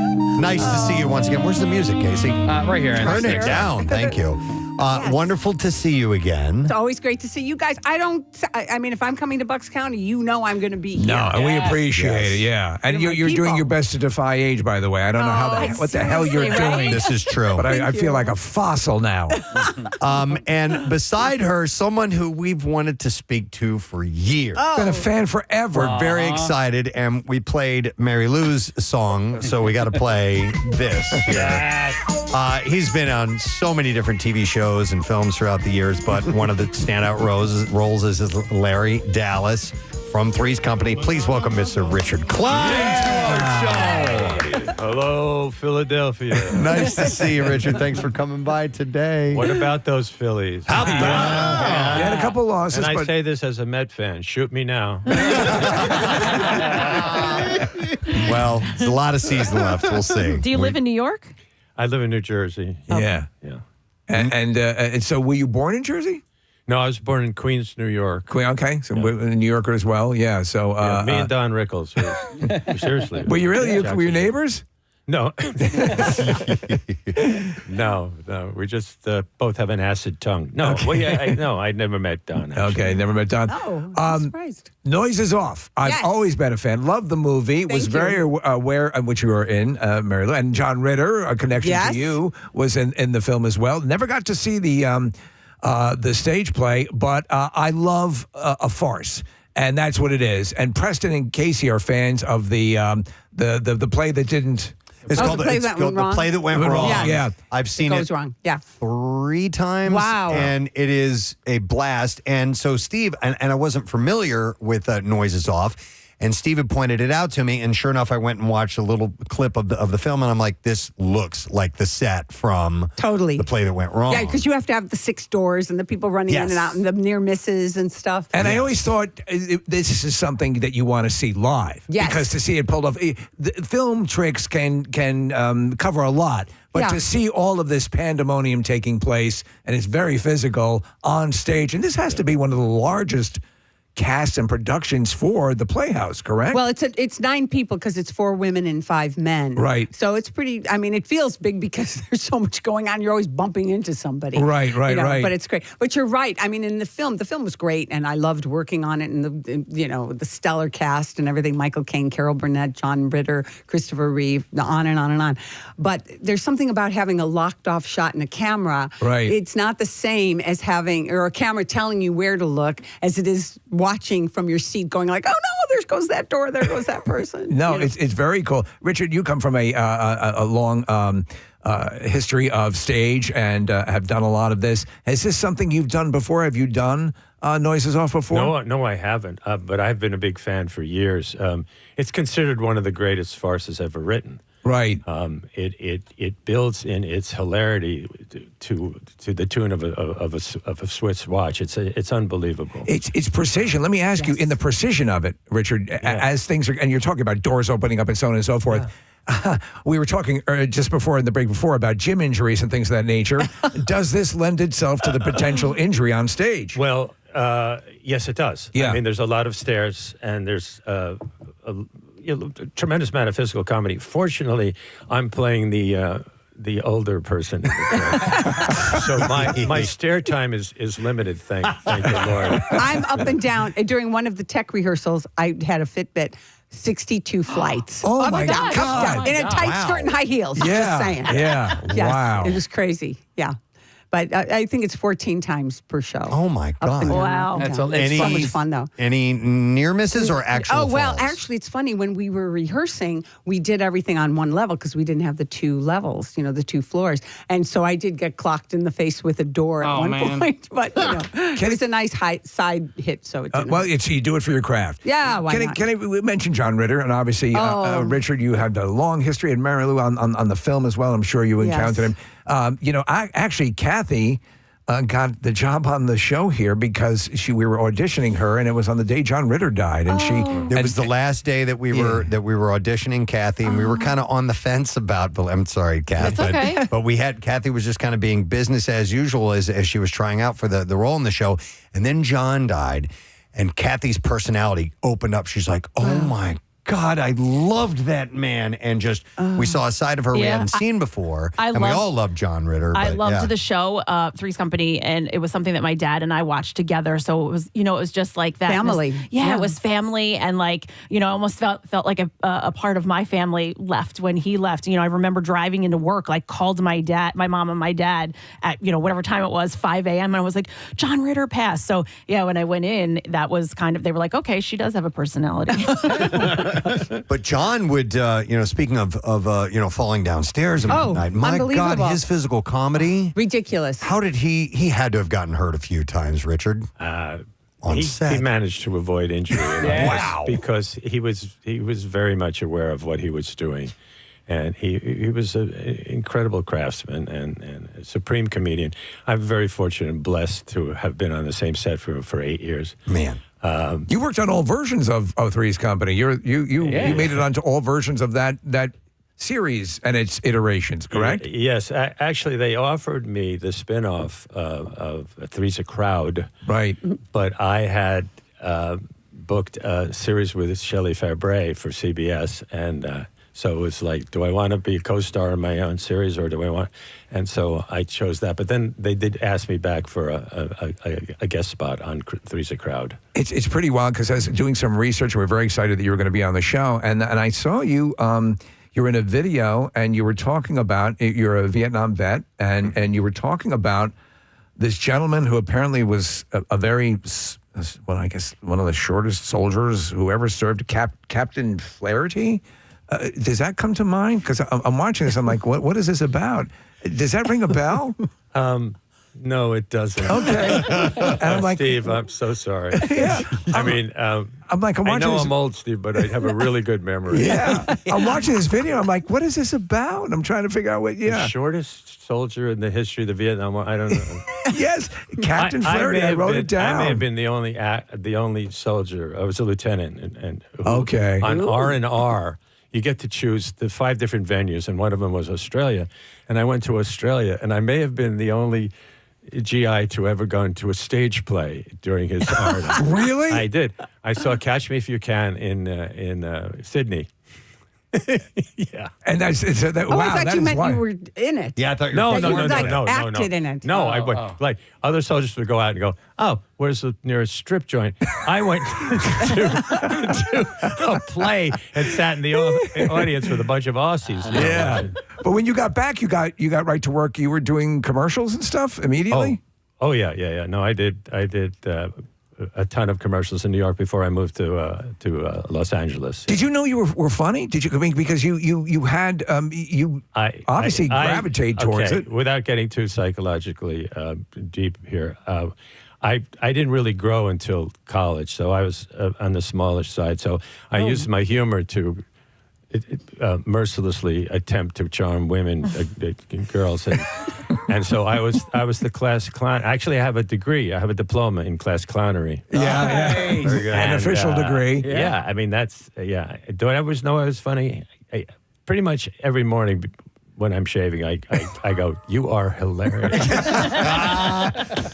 Mary Lou, when did you and Richard first, had you met, had you known each other through acting circles before this? We never worked together before. Okay. This is the first time that we've worked together, but I knew John, of course, and so, I mean, I think also when you're on a sitcom, and we were part of the Tuesday night lineup, because it was Happy Days, Laverne and Shirley, Three's Company, Taxi, and then Starsky and Hutch. Yeah, so we were that. But Bert threw me a directing job. I directed one of the Evening Shades. Yes. You directed a fair amount. He started my so-called directing career. Actually, I spent 3 years directing on a show called Harry and the Hendersons. Oh, yes. With Bruce Davison. But that's where we actually were on the same stage. Yeah. Mary Lou, can I ask you about Evening Shade? Because you posted on Instagram a while back about Hal Holbrook. He was one of my favorite actors of all time. He just was so moving and sweet and kind and genuine on screen, but I never had a chance to meet him. But he was on Evening Shade with you. What was your experience? He played my dad. Yeah. You know what? You couldn't be in a scene with Hal and catch him acting. You never caught him acting. He was so real that he made you better. All of a sudden you're like, oh, I'm not going to do that trick, or I'm not going to do, it's like he just made you real. You felt like you were only in the scene with him in a real life situation. And playing his daughter was such a gift. What was he like on a sitcom? Because he's like, so serious. Yeah, such a serious just actor. real and great. And his wife, I had worked with her on Broadway in Pal Joey years before. And when they got together, Dixie Carter, I was not at all surprised that they fell in love because they were just so beautiful together too. And they were such a great yin and yang because she has this effervescent sort of Southern personality and he's got that slow, kind of Southern charm. He's great. And he would tell stories about doing Mark Twain and how it used to take him 2 hours to put on makeup. And then pretty soon he could just like walk in there and just be who he was. Well, he's amazing. And the fact is that he could do that and pull that off and be as convincing and wonderful. But when he played like a baddie, when he played a nemesis, he was chilling. Yeah, I know. Yeah. But he was just the consummate actor. The great thing about Evening Shade, if you saw it, was that everybody had their own kind of styles and way of working. And some people would know their lines instantly. Some people, like Charlie Durning, he'd write his lines around so that he did sort of the Marlon Brando thing, And I mean, everybody was just so different. Elizabeth Ashley was a real character, and everybody, and of course, Bert right at the center of it. You know what's really sad about it is that Elizabeth Ashley and I are the only two people left. Wow. Oh, man. And, I mean, everybody else is gone. Yeah. And the Taxi cast, we're so close. And we, of course, lost Andy many years ago and Jeff, years ago, too. But we're all everybody's still working. We're doing Zooms together still, which I was talking about last time I was here. And we're still, hanging out like crazy. It's a blessing because you both have a golden period of television, no question, and still thriving. Yeah. It's pretty amazing. I hope you guys can come and see the show because you'll be shocked. It is so much fun. It is so much fun. That Playhouse is so nice. Oh, it's beautiful. I try to get there every time, every couple of years. You mentioned the cast from Taxi still acting, and Danny DeVito is on It's Always Sunny in Philadelphia, and we've had the pleasure of meeting him and hanging out with him a couple of times. He loves Kathy. Yes, that's for sure. Yeah, I would love to see a Taxi reunion on It's Always Sunny in Philadelphia. Yes. What I would like is that it's revealed that Danny DeVito's character on Always Sunny is actually Louis De Palma in hiding. Or his brother. Yeah. In hiding. Right. And then I would love to, because I love that cast. And it's incredible. You know what's interesting about that is Danny DeVito, I hated that guy. You know what I mean? Because the character in Taxi, he's such a great actor. Yeah. Like, this guy is just evil. And I know. But you know what was great, what they did with Danny, is that they could tether him out and do the most emotionally heart-wrenching things. Like, I don't know if you remember the episode where he peeks at me in the girls' bathroom. He makes this whole... And so I bring him up for, on, like, HR and everything else, and he loses his job, and he comes to my house, and he, like, pleads for his job, and he wants me to forgive him. And then he tells the story. I said, have you ever been violated? And he tells the story about having to go to the Huskies department in a children's store. Oh my gosh, he won the Emmy for that. Did he really? Yeah, he did for that episode. And he was so, but of course we hug it out and we have this tender moment, and then he grabs my ass. So they always had to bring Louis back to Louis. You have that in common with Mary Lou then. I was there when grabbed her ass as well. Of course. It's just because he's so short, we were taking a picture and his hand came around. Mary Lou, it's funny because like Taxi was my first real introduction into what acting was, because I thought that Christopher Lloyd was mentally ill. Yeah. And my dad had to explain to me, no, that's just a role that he's playing. But he was so convincing on the show and also totally. hilarious. He was amazing. And he came into our very first season, our 8th episode was where Latka, it was called Paper Marriage, and Latka gets married to stay in the country, and he marries a hooker. Yeah. Right? So then the Jim Ignatowski character that Bobby Wheeler, Jeff Conaway's character brings in, he brings him in. And Chris is such an actor. He found that a friend of his got it from a garage sale, the jacket, and then that just became his wardrobe. He wore it to the audition, and then got the job, and then always wore it. Right. That was just his outfit. I have a question, Mary Lou. You had mentioned, people having their own style about the job, about the way they go about acting, and whether it be preparation or execution, whatever it is. Do actors continue, even though you guys are veterans of this, do you continue to learn watching other actors and picking up the way they do things? All the time. You as well, Richard? Yeah. Oh, yeah. Well, yeah, that's pretty much a given for actors who are serious about their craft, meaning that yeah, you call it stealing from other actors, but it's just observing and analyzing. Is that a skill that I want to perfect or whatever? I mean, being around John Ritter, there's so many nuances of comedy that I observed and I have incorporated over the years in my work. So yeah, I mean, I think that's kind of a given. Yeah, that you take. You don't imitate. You steal from the best, right? Yeah. You don't imitate, but you go, oh, that's an interesting way of looking at approach to the material. You were on the set with Norman Fell, who is a great character actor, and Audra Lindley as well, and you talk about Burt Reynolds. Norman Fell and Burt Reynolds were very good friends. What was that like being around those guys? Well, and in your career trajectory, where did Three's Company fall as far as? Well, to answer your first question or to comment, I was hired as just a one-time guest spot, right, on Three's Company. And I remember the evening of the taping, Norman and I were waiting off camera, and Norman, in that kind of voice that he had, Norman's voice, right. he said to me, "They're gonna have you back." I said, "Oh, really?" He said, "Oh yeah, yes. You and John, you're very smooth together. They're going to have you back." And it was prophetic because they did. Yeah, that's cool. You can see that. I wanted to make sure that during this interview I pointed something out, Richard. There is an event that has taken place in a town called Phoenixville, not far from here, that has created a life of its own now. It is the Mrs. Roper pub crawl. Are you familiar? They're coming to the show. They're coming to the show. They were part of the parade. They're coming to the show, and the that's awesome. The company manager said to me, "I want to give you a heads up that these women, the Roper ladies, whatever." He says, "I don't want you to be thrown about it." I said, I won't be thrown because I never look out into the audience except all the time.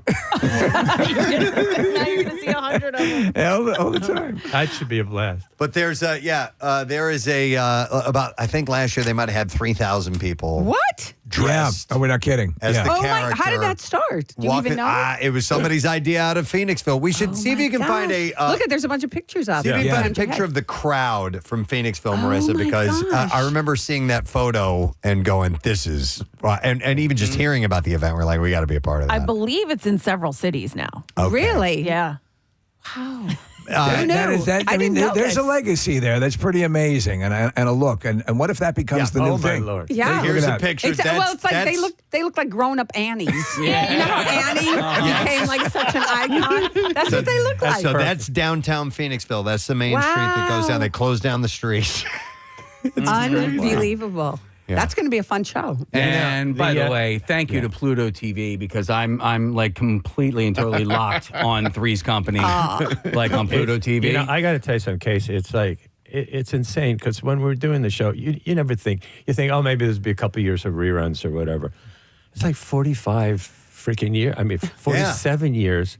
It's still on the air in one platform or another, and that amazes me because I just had no idea that they would have that kind of longevity. Residuals? Yeah. Oh, they're like 3 cents. Still? Oh. After 45 years? Yeah. Yes. Listen, I texted my best friend That's this private information. I texted my best friend this morning because you were going to be here. You know what I mean? Like that's, we've had you here so many times. I'm like family.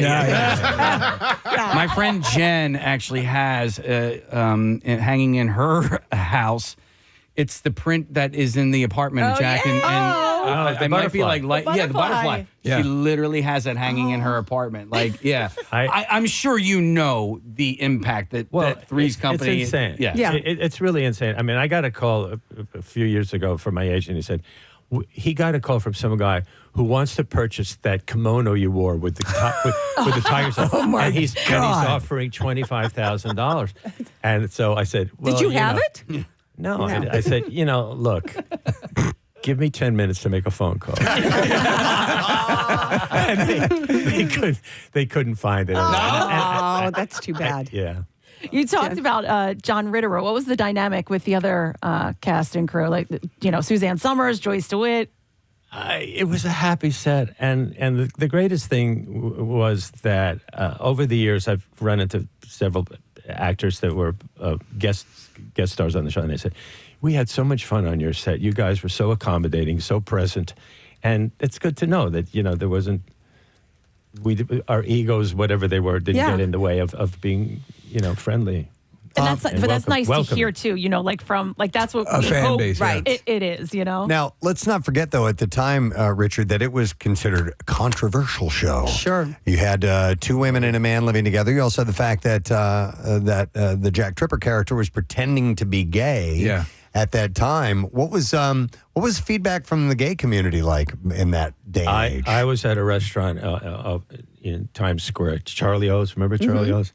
And a couple of gay guys came over and said, "We love your show. The boys love your show." And right away I knew what he's talking about. The boys love your show. Yeah. But I will tell you this: after about 4 or 5 years, maybe 4 years on the show, John was like, Can we lose have it. other storylines, please, besides someone making a remark about Tinkerbell? Right. Yes. Because it was a joke that had been told. Yeah. Enough. And John was extremely liberal and in these terms of today, woke, whatever you want to call it. Right. And he said it's enough already with the gay jokes. So it's interesting because you talk about the legend of that show and the impact, and I happened across a site it's nothing but Three's Company trivia, and I had no idea, and you please verify or if this is the case. In that opening sequence, when Jack is riding his bicycle down the boardwalk and the brunette walks by, the brunette is actually Suzanne Summers. That's correct, in a wig. Yeah. In a wig. No kidding. When he falls off into the sand. Yeah, and the little boy at the zoo, the little boy is Jason Ritter. Jason Ritter? No way. Wow. So I was trying to think of what you were doing in the opening sequence because I know that I Mr. was with the elephant. You were the elephant. Elephants. Yeah, there's shit. Yeah. Oh, we're watching the sequence right now, and that was Suzanne Summers with a brunette And wig look, on. he just knew how to fall. It's crazy. Dude, you know the scene where I guess he maybe takes tranquilizers or something like that, and he ends up doing like the Carmen Miranda dance. Yeah, that's right. You know The flower pot on his Yeah, I mean that whole sequence. You talk about like being able to fall and him going over the chair, and I'm telling you, I've watched every single episode many times. I think one of the greatest bits that he had on camera was when he was trying to get on a hammock in the camping show. And oh my God! 5 minutes of trying to get on a hammock. It's just like unbelievable. I mean, he did most of that himself. There was no choreographer. He did that himself. Yeah, you're bearing witness to sort of television history. Mary Lou, is there? I mean, there we were talking about moments, that. Oh, you mean with John? Just no. In your sitcom, your history. Oh, Michael Jeter was like a Gumby. I mean, he was ridiculous in Evening Shade. I mean, he could make himself look like a question mark. And then, I mean, if you ever saw him, that he won a Tony for Grand Hotel. Grand Hotel. And he's like amazing. He does this dance that's just remarkable. Yeah. And so, I mean, so he was always doing things. Oh, there's John. John, when he falls down the stairs and noises off, that was all him. He that was all him? He did not work with a stunt guy. That wasn't not at all. Earlier in this conversation, Richard said to you, Mary Lou, remember that restaurant, and I saw you kind of make a face. When somebody says remember something to you, what goes through your mind? I only have a real frown on my face when it's my husband. Because it's like, don't embarrass yourself. So it's called Superior? No, it's called Highly Superior Autobiographical Memory. Yes. And I sang my song last time. Here, I'm doing my show, pieces of my show, and going to have the cast also as guest stars. Richard's going to sing on June 12th. We do a matinee that day. It's a Wednesday. And then all of a sudden, we're going to be doing a review? Basically? Like a review. Wow. So I'm going to do my show. So tell the people about that, Steve's too. birthday. And it's You got to go for your birthday. It's my anniversary. There we go. June 12th. By the way, you had mentioned Michael Jeter. I'm like, I know that name. Preston. It's Mr. Noodles. Mr. Noodles. Oh, my goodness. Mr. Noodles. Yes, he was what a talent. amazing. Yes. Oh, what a talent. I mean, he tragically died Yes. in 2003. But it's like, so he was fantastic. Wow. If you're just tuning in, Mary Lou Henner and Richard Kleiner here, and they are performing at Bucks County Playhouse. Noises Off. The show runs through June 16th. So you mentioned, I know, and Richard, you said you don't have to do any walking up and down stairs. So are you which role are you playing? I'm playing Selsden Mowbray and the burglar. And the burglar. Okay. Yes, Denham Elliott played his part Denham in the Elliott, movie. yes. Yeah. But we do have people taking pratfalls and making their way down the stairs. Oh my gosh, no, more than ever, more than even in the movie, because the movie had to make sure it was 2 hours long. So the speed of the film is so fast. And now we're doing things, there's so much going on. John Bolton is like the John Ritter of the group, but Roe Hartranft is playing Gary, and he's just like John, doing all of the falling down the stairs and everything. That's great. And Jen Cody is playing Dottie, the Carol Burnett part, if you know the movie. Yes. And she does like crazy. I mean, she's like a physical comedian extraordinaire. So, what is it like when in a show like this, when a character leaves and is no longer in the scene, is backstage? What are you guys doing? I went to a play recently. My youngest was a part of it, and I'm always curious as to, are you guys back talking to each other? Are you do you run into each other? I mean, what's happening? Wait till you see Noises Off, because I hope you see it, because the second act shows you what goes on backstage. Really? It's set turns. It's on a turntable. It shows you all the antics of what happens backstage, and all the fighting and the people trying to sabotage each other and everything else. That's the brilliance of the writing, because while that is going on, the audience is watching this backstage mime show. Right. Yeah, which is the actual dialogue from the first act is being repeated. Yes. On the other side. On the other side. And people are almost missing their cues, so they're running up the stairs. Yeah, that's you know, great. it's crazy. It's crazy. You have to come and see it. I will then, love because it. that illustrates exactly what I was What you're curious talking about. on a comedic side, I would imagine. Yes. Yeah, Oh. okay. I think that the live element is going to add so much, because again, I enjoyed the movie, but I'm very intrigued about this aspect and Yes. Preston, that whole thing about what's going backstage. That, as they say, it's a significant part of Noises Off. But in real life, backstage, I have a side hustle. I run a floating crap game. Do you? So, all right. And then I listen for my cue, and then you go back out. He's got an easy job. You got to make it. You got to make your money. You directed quite a lot, Richard. A lot of theater and TV. And so, as a director from theater, you have that ability. Is it sometimes hard to bite your lip if you're in a production and you? Sometimes it is, Steve. Sometimes it is. But Right. you know what? I kind of sort of direct myself. I know not when to block other people or be upstaged or use a bit of business that I think would help my character. So those directing skills do translate. I mean, I've been asked thousands of times, what do you prefer, directing or acting? And are we still on the air? Not for long if you take those pauses. Directing, there's just a tremendous amount of headaches involved. Acting, you're kind of laser focused on, making what you're doing believable. Because I also teach acting in New York, and I'm constantly saying, okay, hold it, stop acting. Right. Stop acting. It's that the Hal Holbrook thing. Mhm. Just seamless.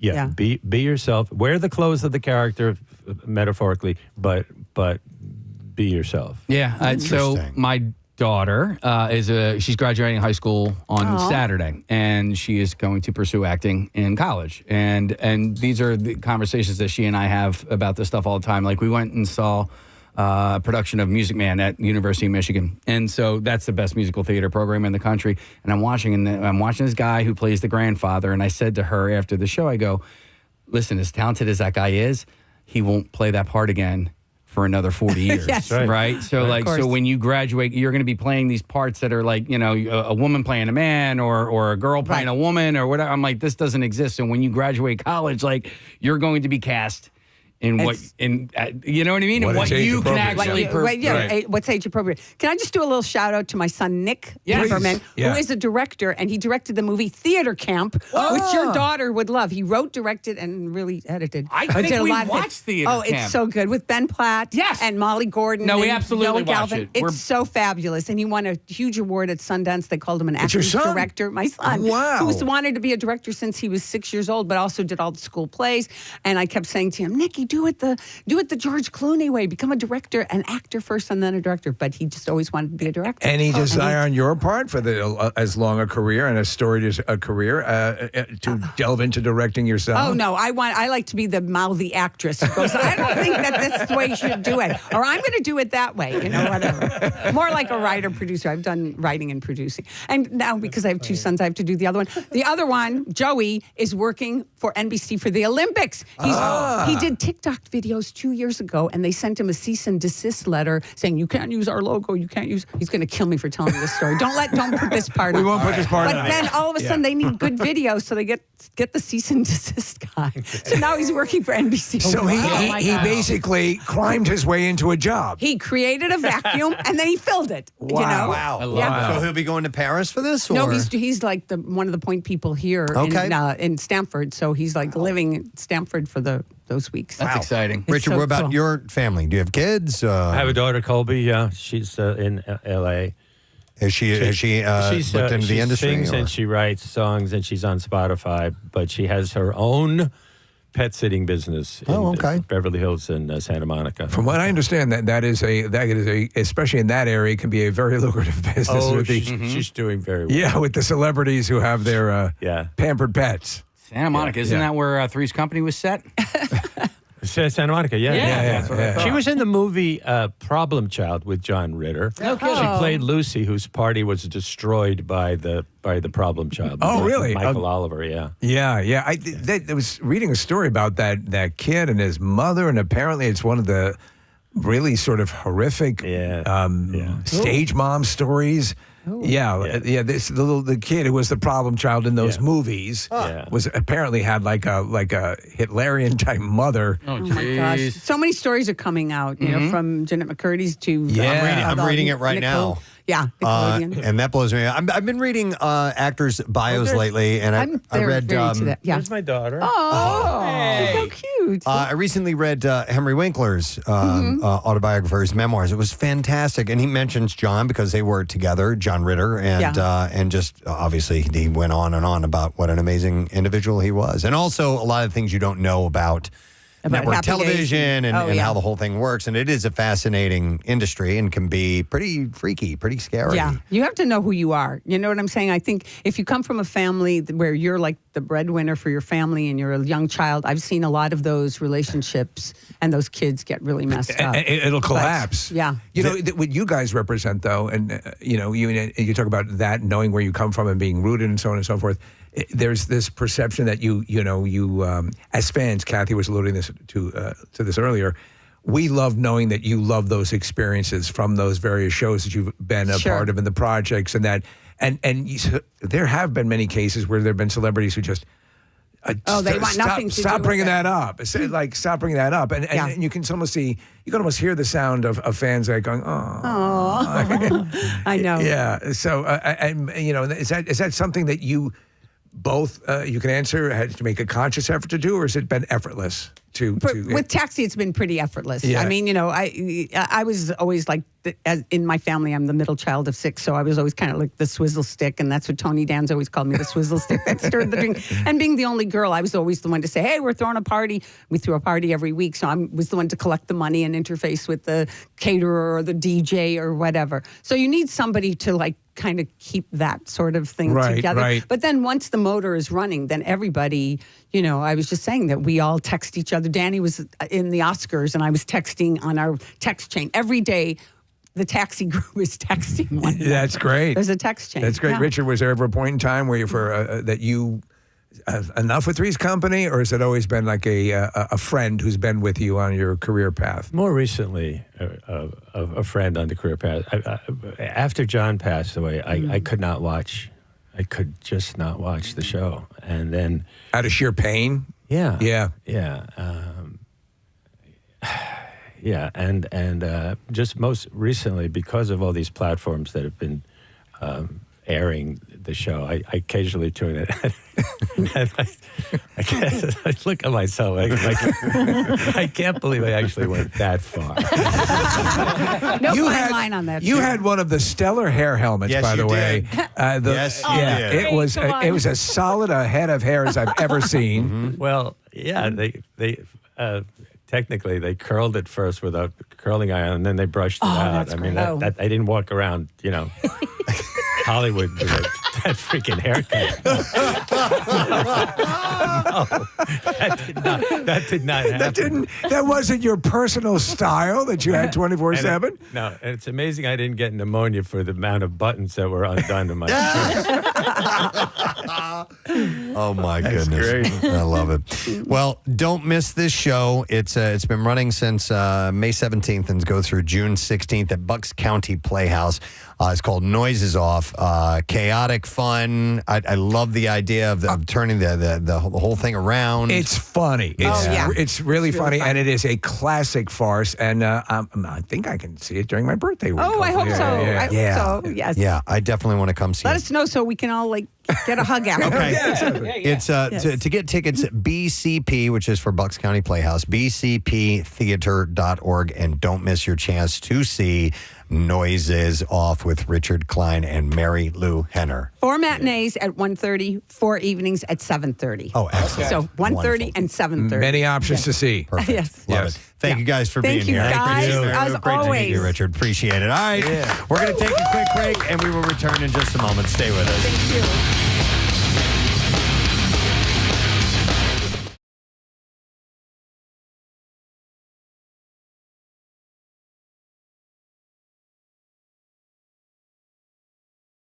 A box of 50 pens because we were getting 2 and 3 at a time. Wow. You call it the pen what? The pen famine. The pen famine. Oh, pen famine. The great pen famine. The great pen famine. 16, yeah. All right, Matt's on the line. Hey, Matt. I don't chew pens.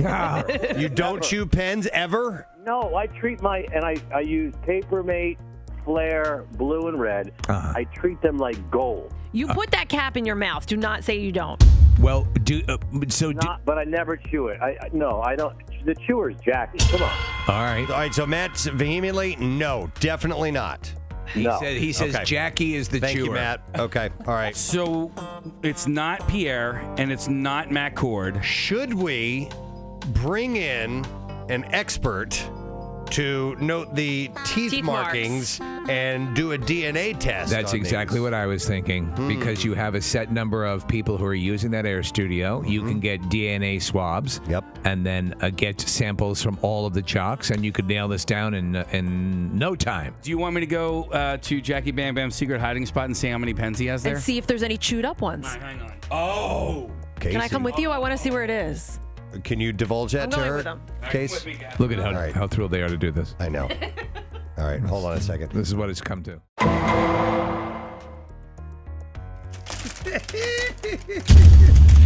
How many? That looks like 50 pens. That's just from Jackie's hiding Here's hole. the chewed up ones. 1, 2, 3, 4, 5, 6, 7, 8, 9, 10, 11, 12, 13, 14, 15, 16. These are all chewed up ones. Wow. 17. Wow. 18. We might have a culprit here. This one has teeth marks on it too. 19. The other ones look clean. So about almost half of the pens? 19 chewed up pens. I think I need to apologize to Matt Cord. Yeah, I think so. Sorry. Are we going to go by the people versus he who smelt it dealt it? Or people in glass houses, or Jacques. I'm going with the Queef Club. Jackie Hughes. Queef Club! Yes. Queef Club! Nobody's implicated Marcus in this. Oh. No. You don't think so? He did the overnights last night. But listen, maybe Jackie may have just stolen these chewed up pens and taken them and It's put quite it in possible. his stash. I mean, it's like you never know until you hear the other He side of rescued it. them. Why steal chewed up pens? Why I would steal. And if I wasn't the pen chewer, I wouldn't. Maybe want... he's got a problem. Oh, wait a minute. Bam Bam's on the line. Bam Bam! Hey, Bam Bam. I'm like the 6th person of the Preston Steve show. This is getting to be a good habit here. It is. It is a good habit. Jackie, I need to ask you a question. So, have you complained that there are chewed up pens in the studio and that Matt Cord may be the culprit? No, I never complain about them because I put the pens in my mouth. When you smoke cigarettes and all, you need something in your mouth. You get a little nervous. I don't chew them, but I'll be honest with you. I put a couple in my mouth. Yeah. So wait a minute. So okay, Casey, I thought you said he's not being totally forthcoming. Well, he just woke up. Matt Cord doesn't have a problem with pens. Matt Cord has a problem with toothpicks. No, never. All right, we've heard about Matt Cord's toothpicks problem. We've heard that someone has a foot powder issue. We've heard, but this chewed pen thing. Now we have actually found your super hidden stash of pens, and at least great. half I of won't them. have anything to write with tonight when I get there. That's my. Don't worry, there's 1,000 pens and markers up there. You'll have plenty to You're write. good. We'll put them back. You better put them back, Casey. Not to Well, mention listen. the 3 dozen pens you have in your briefcase. No. I can never find a pen. That's where they're hidden because there's never nothing to write with. You can't find them because they're all up there. Jackie, there's 50 of them here, and 20 of them are chewed on. Well, I'm not going to say I chewed them, but I do say I hide them all. All right, so if you put them in your mouth, are you sure that at any point in time you don't give a quick little nibble? Maybe I do, yeah. Jackie. Yes. You just gave yourself a one-way ticket to the penitentiary.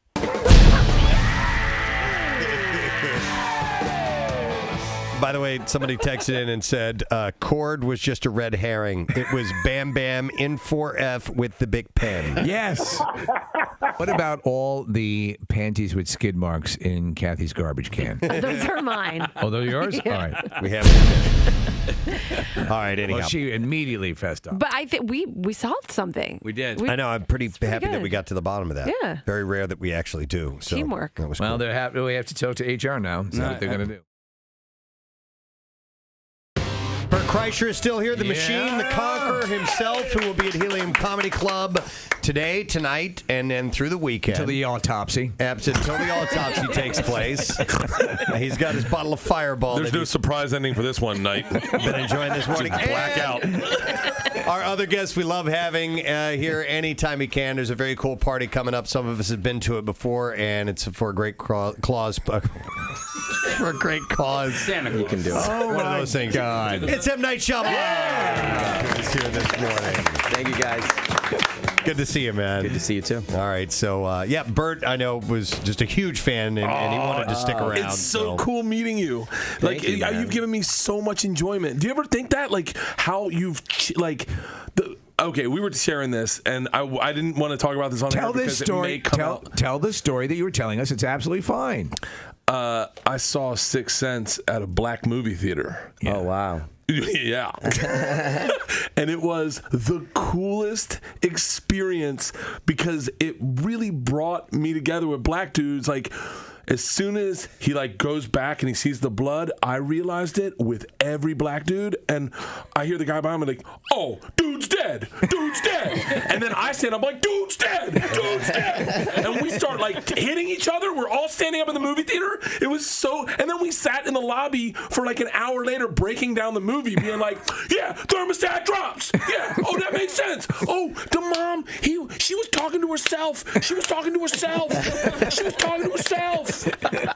Well, if I can bring people together, that's really best moment. That was the kid from New Kids on the Block. Shut up! Shut up! That's the surprise. Last night, and I was just skimming through the channels. Yeah. So you had Unbreakable. Oh! You had The Village. The Village! Hey, just a minute, Bert. Calm down, Bert. You had Unbreakable, The Village, Lady in the Water, and The Visit were all on TV? last night. Wow. Every single one of them. And is it because it's this time of year that maybe the cable companies say, all right. How much money do you have? I think as a new movie is coming out, as it's coming out, they try to play my movies again. Okay. So they feel there's more attention and people want to catch up on old movies they haven't seen and those kind of things. So as this new movie's coming out, they start playing the old. I watched. By the way, I have to say, yes. Whenever I tend to not go on radio shows, I've said this to you guys around the country because like the cowbells and all that stuff. Yeah. And I always go, would Kubrick do this? And now as I'm sitting next to you in your underwear, I'm questioning my very decision. Status. Yeah. I mean, it reminds me of in high school when I was on the swim team, but this is the last time I think I've seen a male in a Speedo. Get ready, a wave's coming. Do you underestimate your audiences sometimes in a movie or overestimate them and they'll figure this out now? How did you know we were going to figure it out then? That's what I can't understand. How did you know I was going to get it when he went, and I was like, how did you know I was going to stand up, grab a black dude by his dreadlocks and go, dude's dead? How did you know I'm going to guess that part he did not know. But that it's called the dreadlock moment. Yes. A technical term for it. And someone better get a picture of me getting a shot with M. Night Shyamalan. So what do we drink? What is this? It's Fireball. If you guys are all drinking it, I'll definitely do it. I'll take a picture. See? I'll have a shot. Anybody who wants a shot, step forward.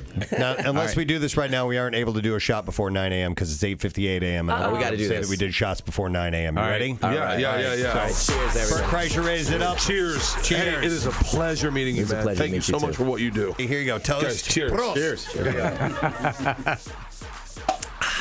All right, I got to go to the Helium Comedy Club and do a show now. Hey, What are you doing at noon? Night, I got an extra Speedo. Bill Weston, man about town. Oh, let's make a call. Is he out in the hallway? I don't know. But that's like the Bill Weston. He's dressed as Professor Snape. It's a pretty good costume. From Harry Potter. It actually is really good, but I can't believe that's Bill. Bill Weston to the Air Studio. Bill Weston to the Air Studio. There he is. There he is. He's here, man about town. Oh, my God. He looks like Emo Phillips' brother. That's good, Bill. That's actually, you have a sort of Rickman-esque quality to you. That's really good. Yeah, Get on the mic here, dude. Professor. Yeah. And do your best Snape impression. Somebody said, "What's his first name?" I said, "Snervius" or Severus or something. Snervius. What is it? You got it. Severus. It is. Mo. WMMR presents Preston and Steve's Bizarre File. All right, let's get you a few stories. We'll start with this. 12 people were injured following turbulence on a Qatar Airways flight from Doha to Dublin.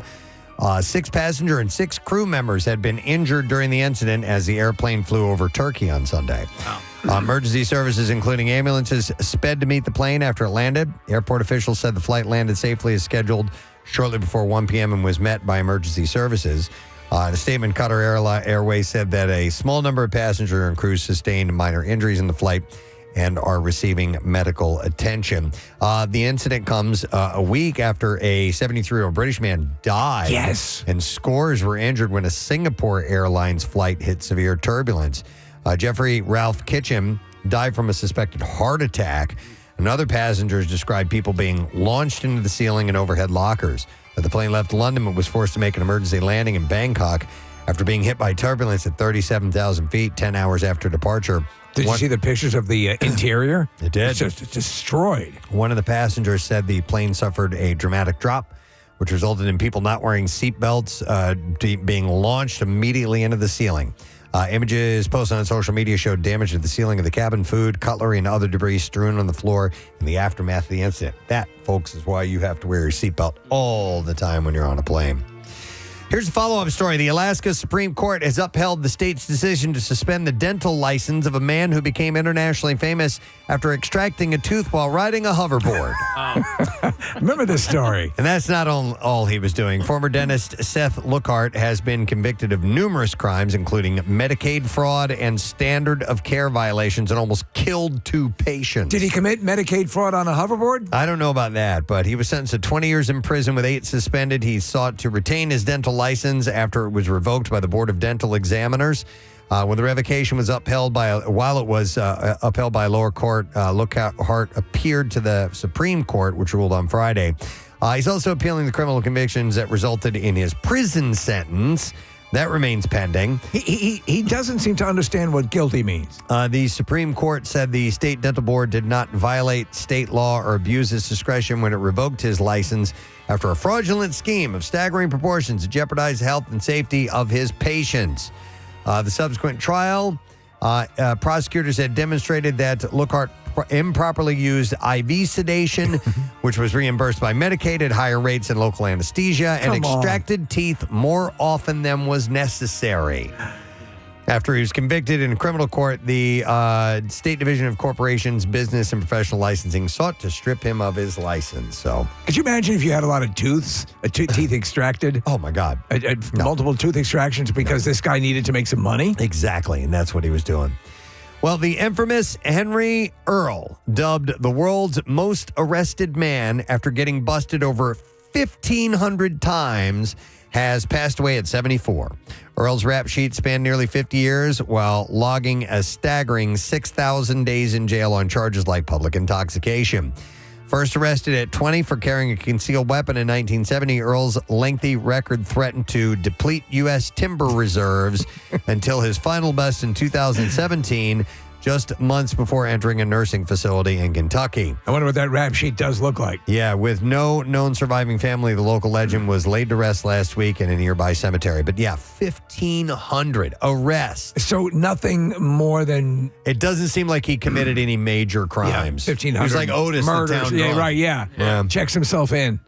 A graduation trip to for Florida teens turned into a scary ordeal when parents suspected the charter bus driver, Keith Shiflett, was impaired as he ran red lights and refused to stop, which prompted frantic 911 calls and a daring intervention as the bus barreled down the road with 30 students aboard. Terrified chaperones like Rose Singleton recalls screaming in terror, fearing that the bus would flip if Shiflett didn't hit the brakes. I can't go slower than 50 miles an hour. As the vehicle continued careening, passengers Giselle and Freddie Diaz made a split-second decision to race ahead and force the bus to stop. That's pretty ballsy. Though the incident put a damper on a year's worth of fundraising efforts, the group ultimately made it to their Daytona Lagoon destination. As for Shiflett, he now faces charges of DUI and child endangerment as well. A tragic lightning strike in rural Colorado claimed the life of rancher Mike Morgan and 34 head of cattle over the weekend. Steve? An utter catastrophe. Yes. The deadly bolt struck as Morgan tended to his herd in an open pasture, and over 100 cattle were bowled over in the incident, though dozens were able to get up afterward. Despite life-saving efforts by emergency responders, Morgan was pronounced dead at the scene, while Morgan's wife and father-in-law narrowly escaped on the family farm. The coroner says the single bolt is incredibly unusual, but it killed 34 cows. Unbelievable. In one shot. And there you go. That is what we have in the bizarre file for you this morning.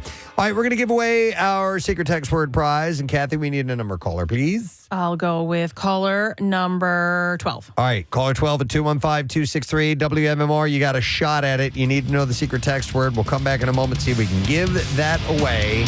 We'll be right back. Severus. Snurvius. We should have let him go all day. Snurvius. I'm Snurvius Snape. I'm nice to meet you. The slowest runner. I gotta put. My teeth don't sit right. Snurvius Snape. It's nice to meet you. Nice to meet you. How are you snooing? Do you have a wand? Did you get it? No, I didn't do the wand. We need to have a when wand. I went to we had a big Halloween party on Saturday night. Here, I got a wand. Okay. I got a wand. I know what he's getting. I know what he's getting too. Yeah. It's probably what they threw out on the field of the Bills game. Yes, right? Dildo. That's great. Hang on a second, Casey. We'll get your Snurvius. It's perfect for your I'm not going to hold on to that thing. I'm not. I'm not, because somebody's going to take a picture of it, and I'm not touching that thing. Say Wingardium Leviosa. Leviar Leviosa. Oh my God, that is just That's wrong. great, Bill. Do you want a black one instead or no? Was it a theme? Did No, you? sorry, Marissa, you lost your opportunity. Drumstick? There you go. Thank you. There's your All right. one. Were you and the missus doing a Harry Potter? Yeah, she thing? dressed up as Maggie Smith. Oh, yeah. Whoever that is. Minerva. Minerva. Yeah, McGonagall. Oh, yeah. All right, so do you have a delivery? Do you know how he speaks? No. Well, Yeah. I It's went Alan on- Rickman. I know. I Yeah. love Alan Rickman. I was talking to people about Welcome to Hogwarts. Galaxy Quest and Robin Hood and all these great roles or whatever. But no, I couldn't. very aristocratic. You know. Yes. Finish this line. Turn to page 305. Close. 94. Okay. All right. That was good. You are surely wondering I why I have summoned you. Oh, wait, he doesn't have his headphones on. All right. Severus. Severus is This is Snurpy Snipplesmayer. Here we go. It's come to my attention that earlier this evening, Harry Potter was sighted in Hogsmeade. Now, should anyone, student or staff, attempt to aid Mr. Potter, You have to space out your... I am Snurvius Snappus Snippler, and I drink Snapple for the enjoyment, and I click the lid. And my least favorite soup is Snapper. Snapper. they will be punished in a manner consistent with the severity of their transgression. Furthermore, you have to space out your syllables. That's good. That's good. Speak. I There will you go. have a sarsaparilla. I had mentioned earlier that I'm a fan of escape rooms. They're a fun activity that you can do with friends or family or coworkers. And basically the concept is you get placed into a room with a group of people, and there are a series of clues in this room, and there's some sort of a mission that you have to execute. Sometimes it's get a key and get out of the room. Other times it's you've got to solve a murder mystery, or you have to find a missing person, or something like that. It's like a real-world puzzle situation. Yeah. And you're usually given a time limit, about an hour, to get through all the clues, work together, and achieve the mission. And then you're declared victorious. If not, then, well, you didn't make it. So we decided to incorporate that. I think we're going to go to our main man who helms he's got the keys to MMR. He's the man about town, of course. Bill Weston, can you hear me? Hello. Hey, there we are. Hey. How you doing, Bill? I'm okay. All right. All right. We see you standing in front of it says 1313. Oh. Which is like the Munsters, yes. So it's I've been told it's the Bates Manor. The Bates Manor is the whole deal, and it's a mansion, and Mr. Bates apparently has a lot of cash on hand, and you guys are going to have to get in there and get it and get out. There's a safe somewhere in there that you need to crack.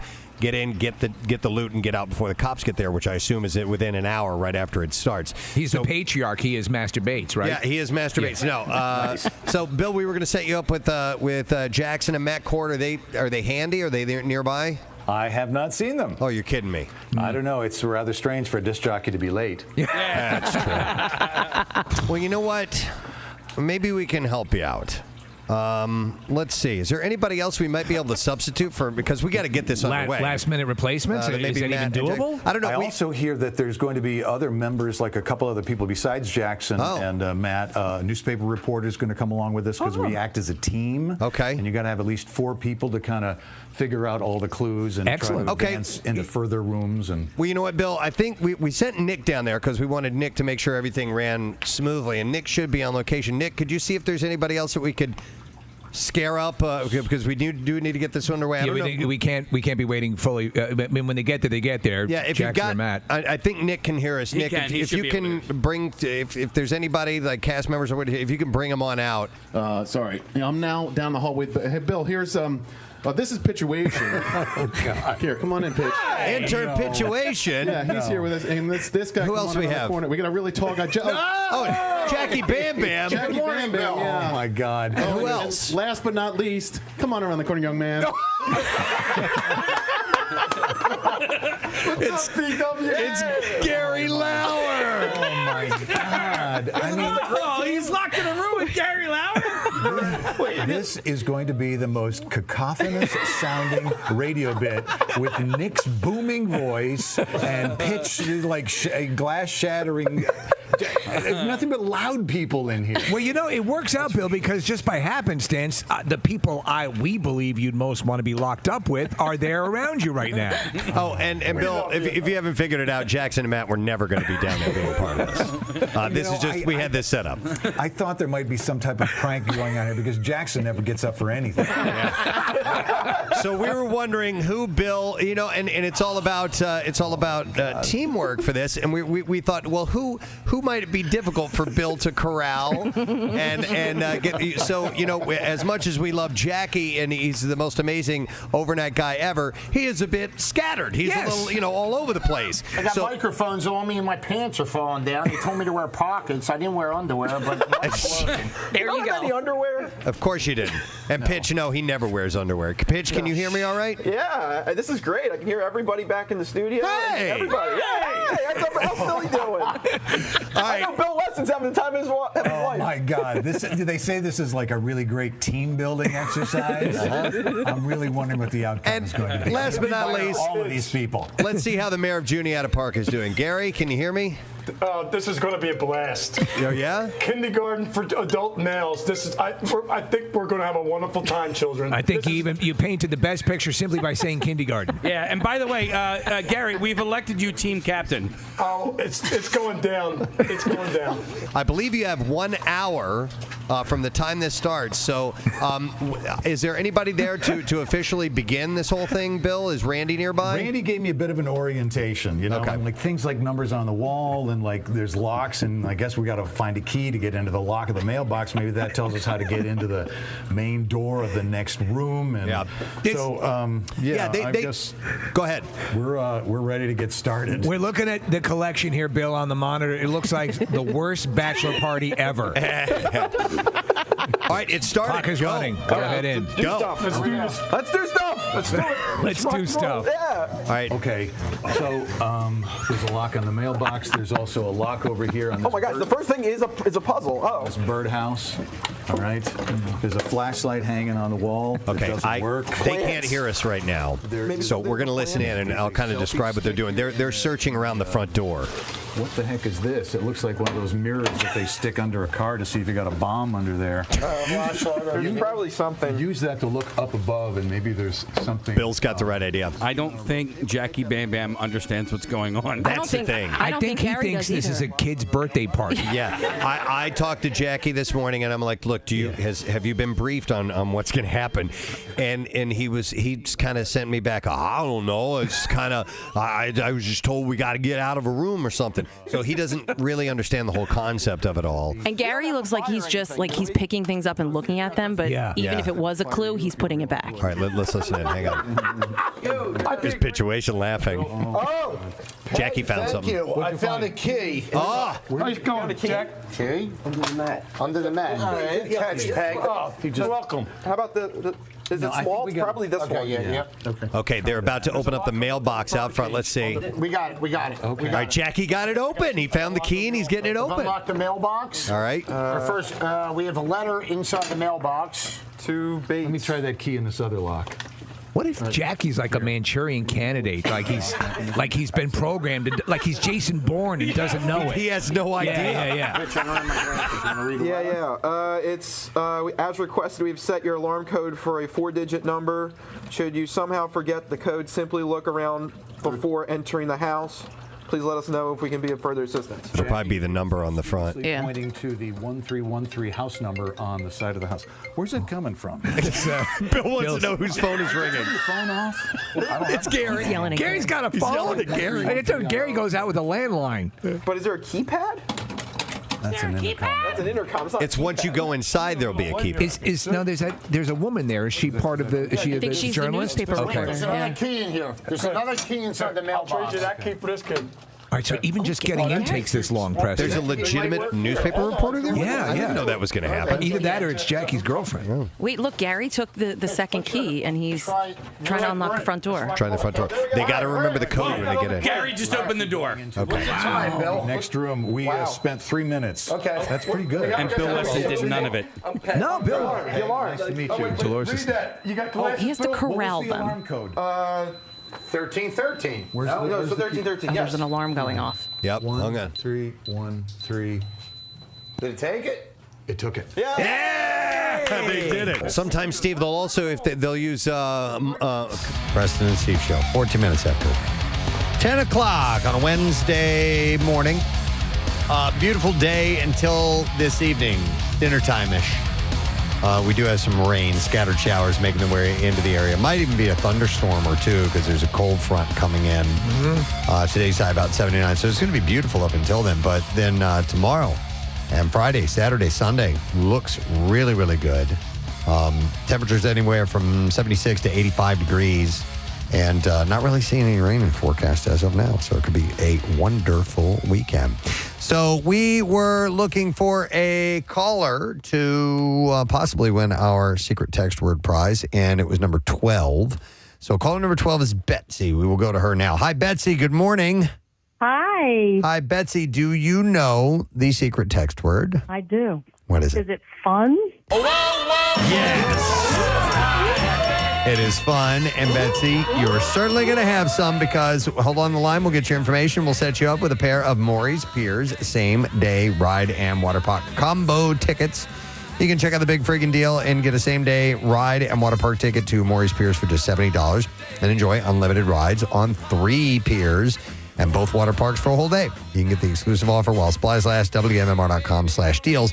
And our random texter was Bill Morgan of Paulsboro, New Jersey. So we'll give him the exact same thing. Nice. Congratulations. All right, we're going to give something else away, and you got to earn this with the lesson question. We're going to give away a pair of tickets to Willie Nelson's 4th of July picnic. So it's Willie Nelson and family, Bob Dylan, Robert Plant, and Alison Krauss. So we're talking about legends right there, and a host of others. Thursday, July 4th at Freedom Mortgage Pavilion. So the question is, what non-existent TV show rivaled Teen Mom for terrible life advice? 215-263-WMMR. It was about 7 o'clock this morning we mentioned it. What non-existent TV show rivaled Teen Mom for terrible life advice? 215-263-WMMR. Let's see if you happen to know the answer. While you're calling in, we'll do the trash. The trash business is a gold mine. 93.3 WMMR with Preston and Steve's Hollywood Trash. And it is brought to you this morning by Sequoia Outback. Shop the Memorial Day sale, and you can get inspired as you cruise through 3 floors of decking, pavers, outdoor furniture, umbrellas, and fire pits. Route 309 in Hatfield. What's going on this morning, Steve? Well, Nicki Minaj, excuse me, saying her canceled concert in Amsterdam was due to overzealous military police who detained her for having a few joints in her luggage. Apparently, the police were trying to understand why anyone would bring pot into the country that runs the Cannabis Cup. Yeah, right? Hey! Britney Spears claiming someone has stolen all of her jewelry. Spears later retracted the claim, saying she had been looking in the toaster oven. Oh my God. Bad Bunny and Kendall Jenner were seen out at a Japanese steakhouse in Miami on Sunday night, fueling rumors the two might be back together. Kendall's been very candid about her adoration for Bad Bunny lately, saying, "It's hard not to love a man who craps little pellets." That's your Hollywood Trash. All right, we will see if you know the answer to this. What non-existing TV show rivaled Teen Mom for terrible life advice? 215-263-WMMR, our number, and we are going to go to Sean and see if we can get that answer. Sean, good morning. Good morning to you. How are you? Doing great, buddy. All right, so what non-existent TV show rivaled Teen Mom for terrible life advice? That'll be crack addicts for life. Yes! Crack addicts for life. Hang on, Sean.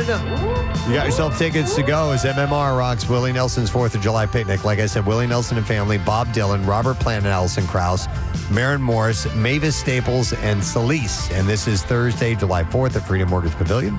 Tickets are on sale now via Ticketmaster. Info available at WMMR.com. Now, Preston and Steve's Music News on 93.3 WMMR.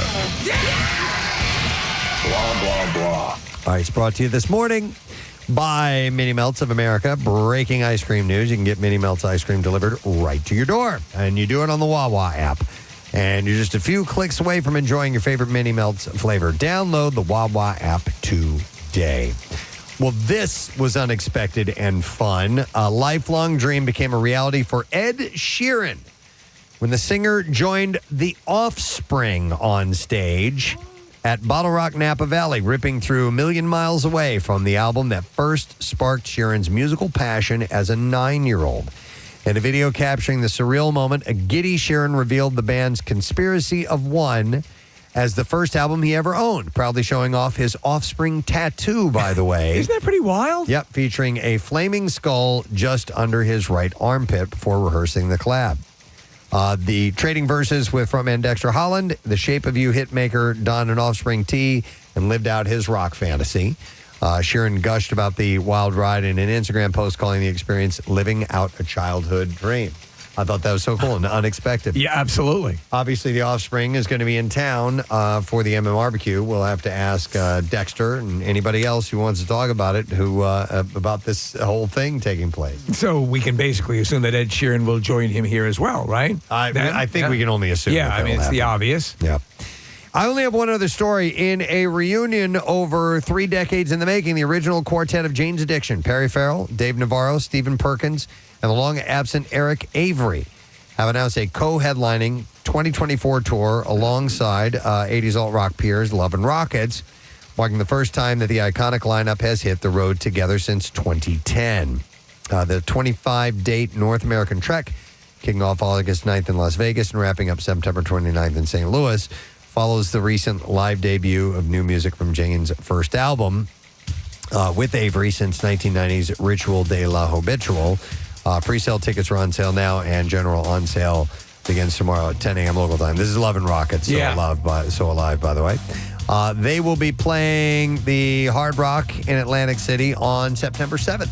So like I said, those tickets go on sale tomorrow. So nice. Jane's Addiction, great concert. Absolutely. Awesome concert. All right, and that's it. Yep, that's all I have in music news. We'll take a break. We'll come back in a second, and we will get our letter of the day for the word of the week. I think you get one more day of Jackie Bam Bam. So we'll check in with him and see what he's got in store for you as well. We'll be right back.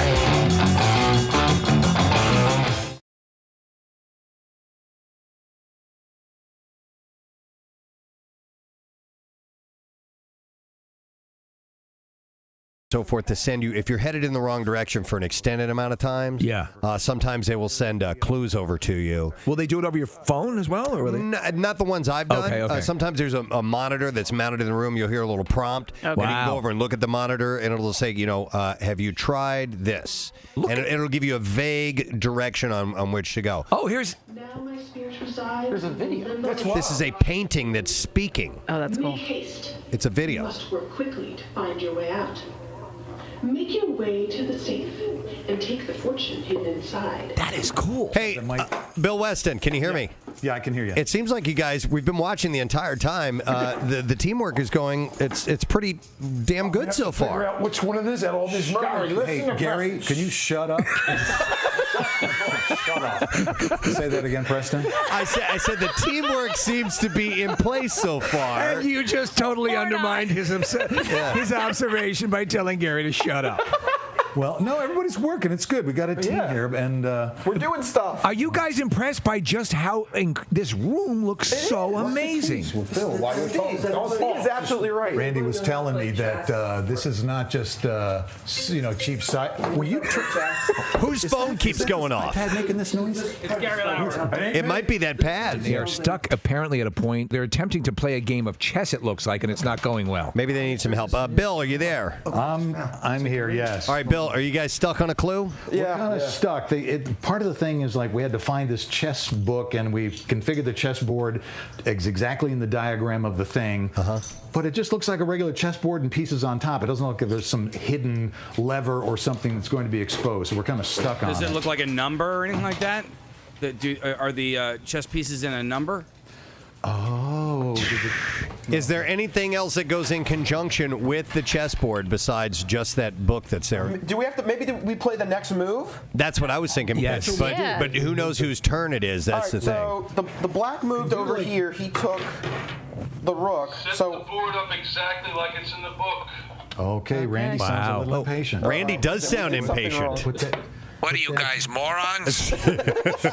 Maybe you need to double check it. Maybe stupid. Play chess every day. Maybe he's saying you didn't do it correctly. I'd rather play checkers. It's All right, so maybe if you maybe you guys didn't set it up properly, and when you do, it will trigger something. Okay, so bishop, pawn. Gary has a magnifying glass. Check that board, which he doesn't need to be using. Wow. Look and see if there's something else. Oh, this is straight up from Da Vinci Code. Wow, that is wild, dude. All right. What am I hearing? Oh, here, I got something. Okay. I cracked the cipher thing. Oh, look, we opened the fire. Oh, we did something! Let me go first. I want the money. How did that? Go ahead, Bill. Quit yelling. Listen, grab them keys. All the keys, grab. There's a metal box here. Access on the door. Can you pull one? Don't. All right. There we go. Yo, Preston, we're going to do this, brother. All right, ready? Here we go. Go for it. Okay. All right, secret door. We've got a. We're in another room, I think. We got another room. They just opened a secret door. Bill, can you hear me? I can hear you. You guys just got into a secret door, it looks like. This is wild. Wow, there's a lot. Oh my God. We're in our third room. These people are so loud. Jackie. Jackie, are you excited? On the chain. Flashlight's not working. It's such a demure group. Are you finding this pretty engaging? It looks like you're having a pretty good time. Let me see if I can fix this. I'm a little frustrated. There's no lights in this third room, guys. The chessboard was a difficult one because we didn't know the designation between a king and a queen, but it was pretty cool. That's what the problem was. Okay. All right, but just watching it, it looks fascinating. Oh, Gary, that's amazing. That's that's awesome. Okay, it says Isaiah 11. All right, I don't want to give away too much. any clues, so I'm going to turn that down. You know, it's a bit of revelation here, Preston. I think Gary Lauer has his thinking teeth in because he's doing a great job. His thinking jam. His jam teeth. Preston, is this how it normally works where you go from room to room? Because I was under the impression you were in a room and you stayed in that room until you could get out. No, sometimes there are rooms. I was in one time where it was a false wall and you had no idea there was another room, and then we did something and all of a sudden it creaked open and you're like, oh my God, so or you're like, does that door open? I have no idea, and eventually you find a key, you open it, like, yes, and then while you are excited about that, then you have a whole new room of clues that you got to go through. There it is. You have a whole new room of clues. You're like, oh my God, here we got to start over again. But then again, there might be things in that room that pertains to something that was 2 rooms ago that you need to have remembered. Okay. It's cool stuff. Gary Lauer, did you hear that you have 2 minutes and 40 seconds? We're working on it, Casey Foster. We're working on it, brother. Thank you. We're dripping. We're dripping with sweat here. They're dripping. I just wanted to gag now. Yeah. My balls are sweaty. All right, maybe just do it in. Hang in there, sweet tea. We're going to do this. They're actually working on the combination of the safe. Yeah, it's. Bill is very happy. Bill's looking at the camera. You can tell by his shaking the head no. He looks deflated. You don't have another one? Time ran out. Time ran out. That's it. All right. Sorry, guys. You Time's guys up. were this close. We did everything. All you had to do was crack that safe. So Randy's coming in to tell them what they did incorrectly and what they need to do to finish it. So what's the other number? I don't want to. Yeah, I don't want to hear it. Thank you too. Randy Bates at Bates Motel and Bates Motel Escape Room. Oh, very exciting. Bill Weston, Jackie Bam Bam, Pitchuation, and Gary Lauer for participating in that event this morning. And if you've never done an escape room, and this one, looking at the video, and I've done a few of them myself, looks top notch. Nearly 2 million people are under evacuation orders in Florida, Georgia, and the Carolinas, where residents stocked up on supplies and boarded up homes as Hurricane Matthew marches towards the U.S. We have. Do we have some clips from? Here you go. No. No, it's not working at all. What is it? What were you hitting? I'm hitting the button that starts whatever is on the Vox Pro to play. Nothing. Sorry, Okay. it's frozen, guys. That's all right. At least I give today's show a 10 so far. A 10 so far. How do we achieve a 10? There we go. So early. It's like 10 minutes in. At least 16 deaths in the Caribbean have been blamed on the storm, with heavy damage reported in Haiti. As the early morning approached Thursday, Matthew was centered about 295 miles southeast of West Palm Beach and moving northwest at 10 miles per hour. 10. 10. My mother and sister live in Florida now. They live on the Gulf side. They live near Tampa and St. Petersburg. The people there are so desensitized. They are to these huge storms. I'm like, Mom, you guys. I mean, over the years, I've been like, Mom, are you guys gonna head north? She's like, Nah, we'll just we'll just stay here. And you know how they the 24-hour news cycle wants to amp up everything. But they're saying this one, yes, be really cautious of this one. It's hitting hard against the state. It's going to be a Category 4 when it hits land there. Right. Will she at least, I mean, I don't see your mother out there plyboarding the windows or anything like that. But she bought some plyboard. What's that, plywood? Plyboarding. Whatever. Plywooding the windows. Boarding up. Boarding up. Hailstorm on 93.3 WMMR. Lizzie's powerful vocals bringing us in for a landing on this Wednesday morning with the Preston and Steve show. Week is flying by. We'll be giving away our Word of the Week prize in no time. We'll get the next letter coming up in just a moment here with our good friend Jackie Bam Bam. First, I would like to do some thank yous. We had 2 in-studio guests today. and we had a great time speaking with them. Wonderful. Mary Lou Henner, of course, who's been by here a number of times. We consider her a friend of the program. And Love her. Our new friend, Richard Klein, who was not only on Three's Company for 8 years as Larry Dallas, but like you were saying, Steve, he's been in so many different TV shows. I think he was on The Love Boat 3 times. 3 times? Yeah. 3 times on The Love Boat. We didn't get a chance to talk about that. No, there's obviously when you have both of those, storied careers there, you're going to have to, pass on some of the stuff. But it was pretty amazing. And Preston, you beat yourself up for the Cindy Williams thing. I called him Larry. Did you call him Larry? When he first came in, because I'm like, I was just saying, I go, oh my God, and I caught myself, but that look who it is. Yeah. It's Larry Dallas. Before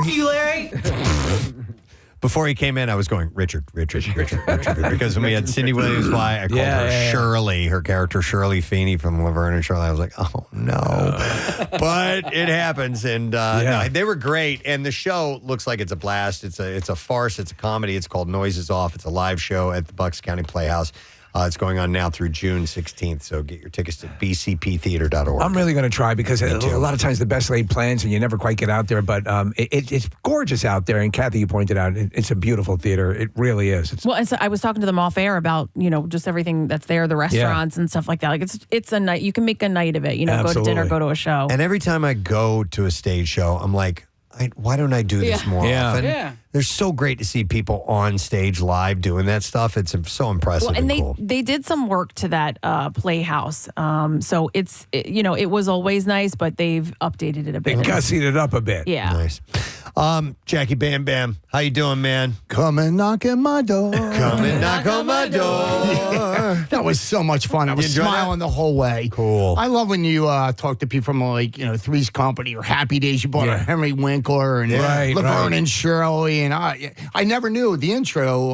That was Suzanne Summers with a wig on. I learned that today. So that's great. So many stories. If a show's been on TV for 7, 8, 9, 10 years, whatever, there's so many stories we don't know about. So the woman that walks by, and when John Ritter's sitting on the fence of the zoo and falls back, the woman that walks by is Richard Klein's ex-wife. Wow. No kidding. All right, so you just grab people at times like, here, can you do this? Right. Amazing. Nice. Jackie, how about we get the letter of the day? How about it? All right. Preston and Steve on 93.3 WMMR. Now, the Daily Letter. And the Preston and Steve show is brought to you today by the letter. The letter W as in wonderful. All right, and we have a pair of pit tickets, which will be wonderful for the sold-out Chris Stapleton concert Thursday. Yeah, as Jackie was gesturing. Thursday, June 6th at Freedom Mortgage Pavilion. Details and concert info at WMMR.com. Is today the last day filling in for Pierre this week? As of this minute, yes. Yeah, right. But I could get the phone call tomorrow when I'm on the dentist chair again, right? That's another the last time. But we'll gladly welcome you back. We'll know what the crossover tomorrow. Yeah. All right, what's up on the show today? Workforce blocks. Iron Maiden. We'll up the irons. Noel Gallagher, you mentioned it's his birthday today, so a block of Oasis. And we have a single versary with the Cars. We'll give away a pair of tickets in the prize call for the John Fogerty and Lonesome George Thorogood. Excellent. I want to thank our sponsors. The President Steve Show is brought to you today by Dunkin'. The President Steve Show runs on Dunkin', also brought to you by Acme, fresh Acme Markets, fresh foods, local flavors, and Polar Seltzer. Polar Seltzer is just water, zillions of tiny bubbles, and great taste.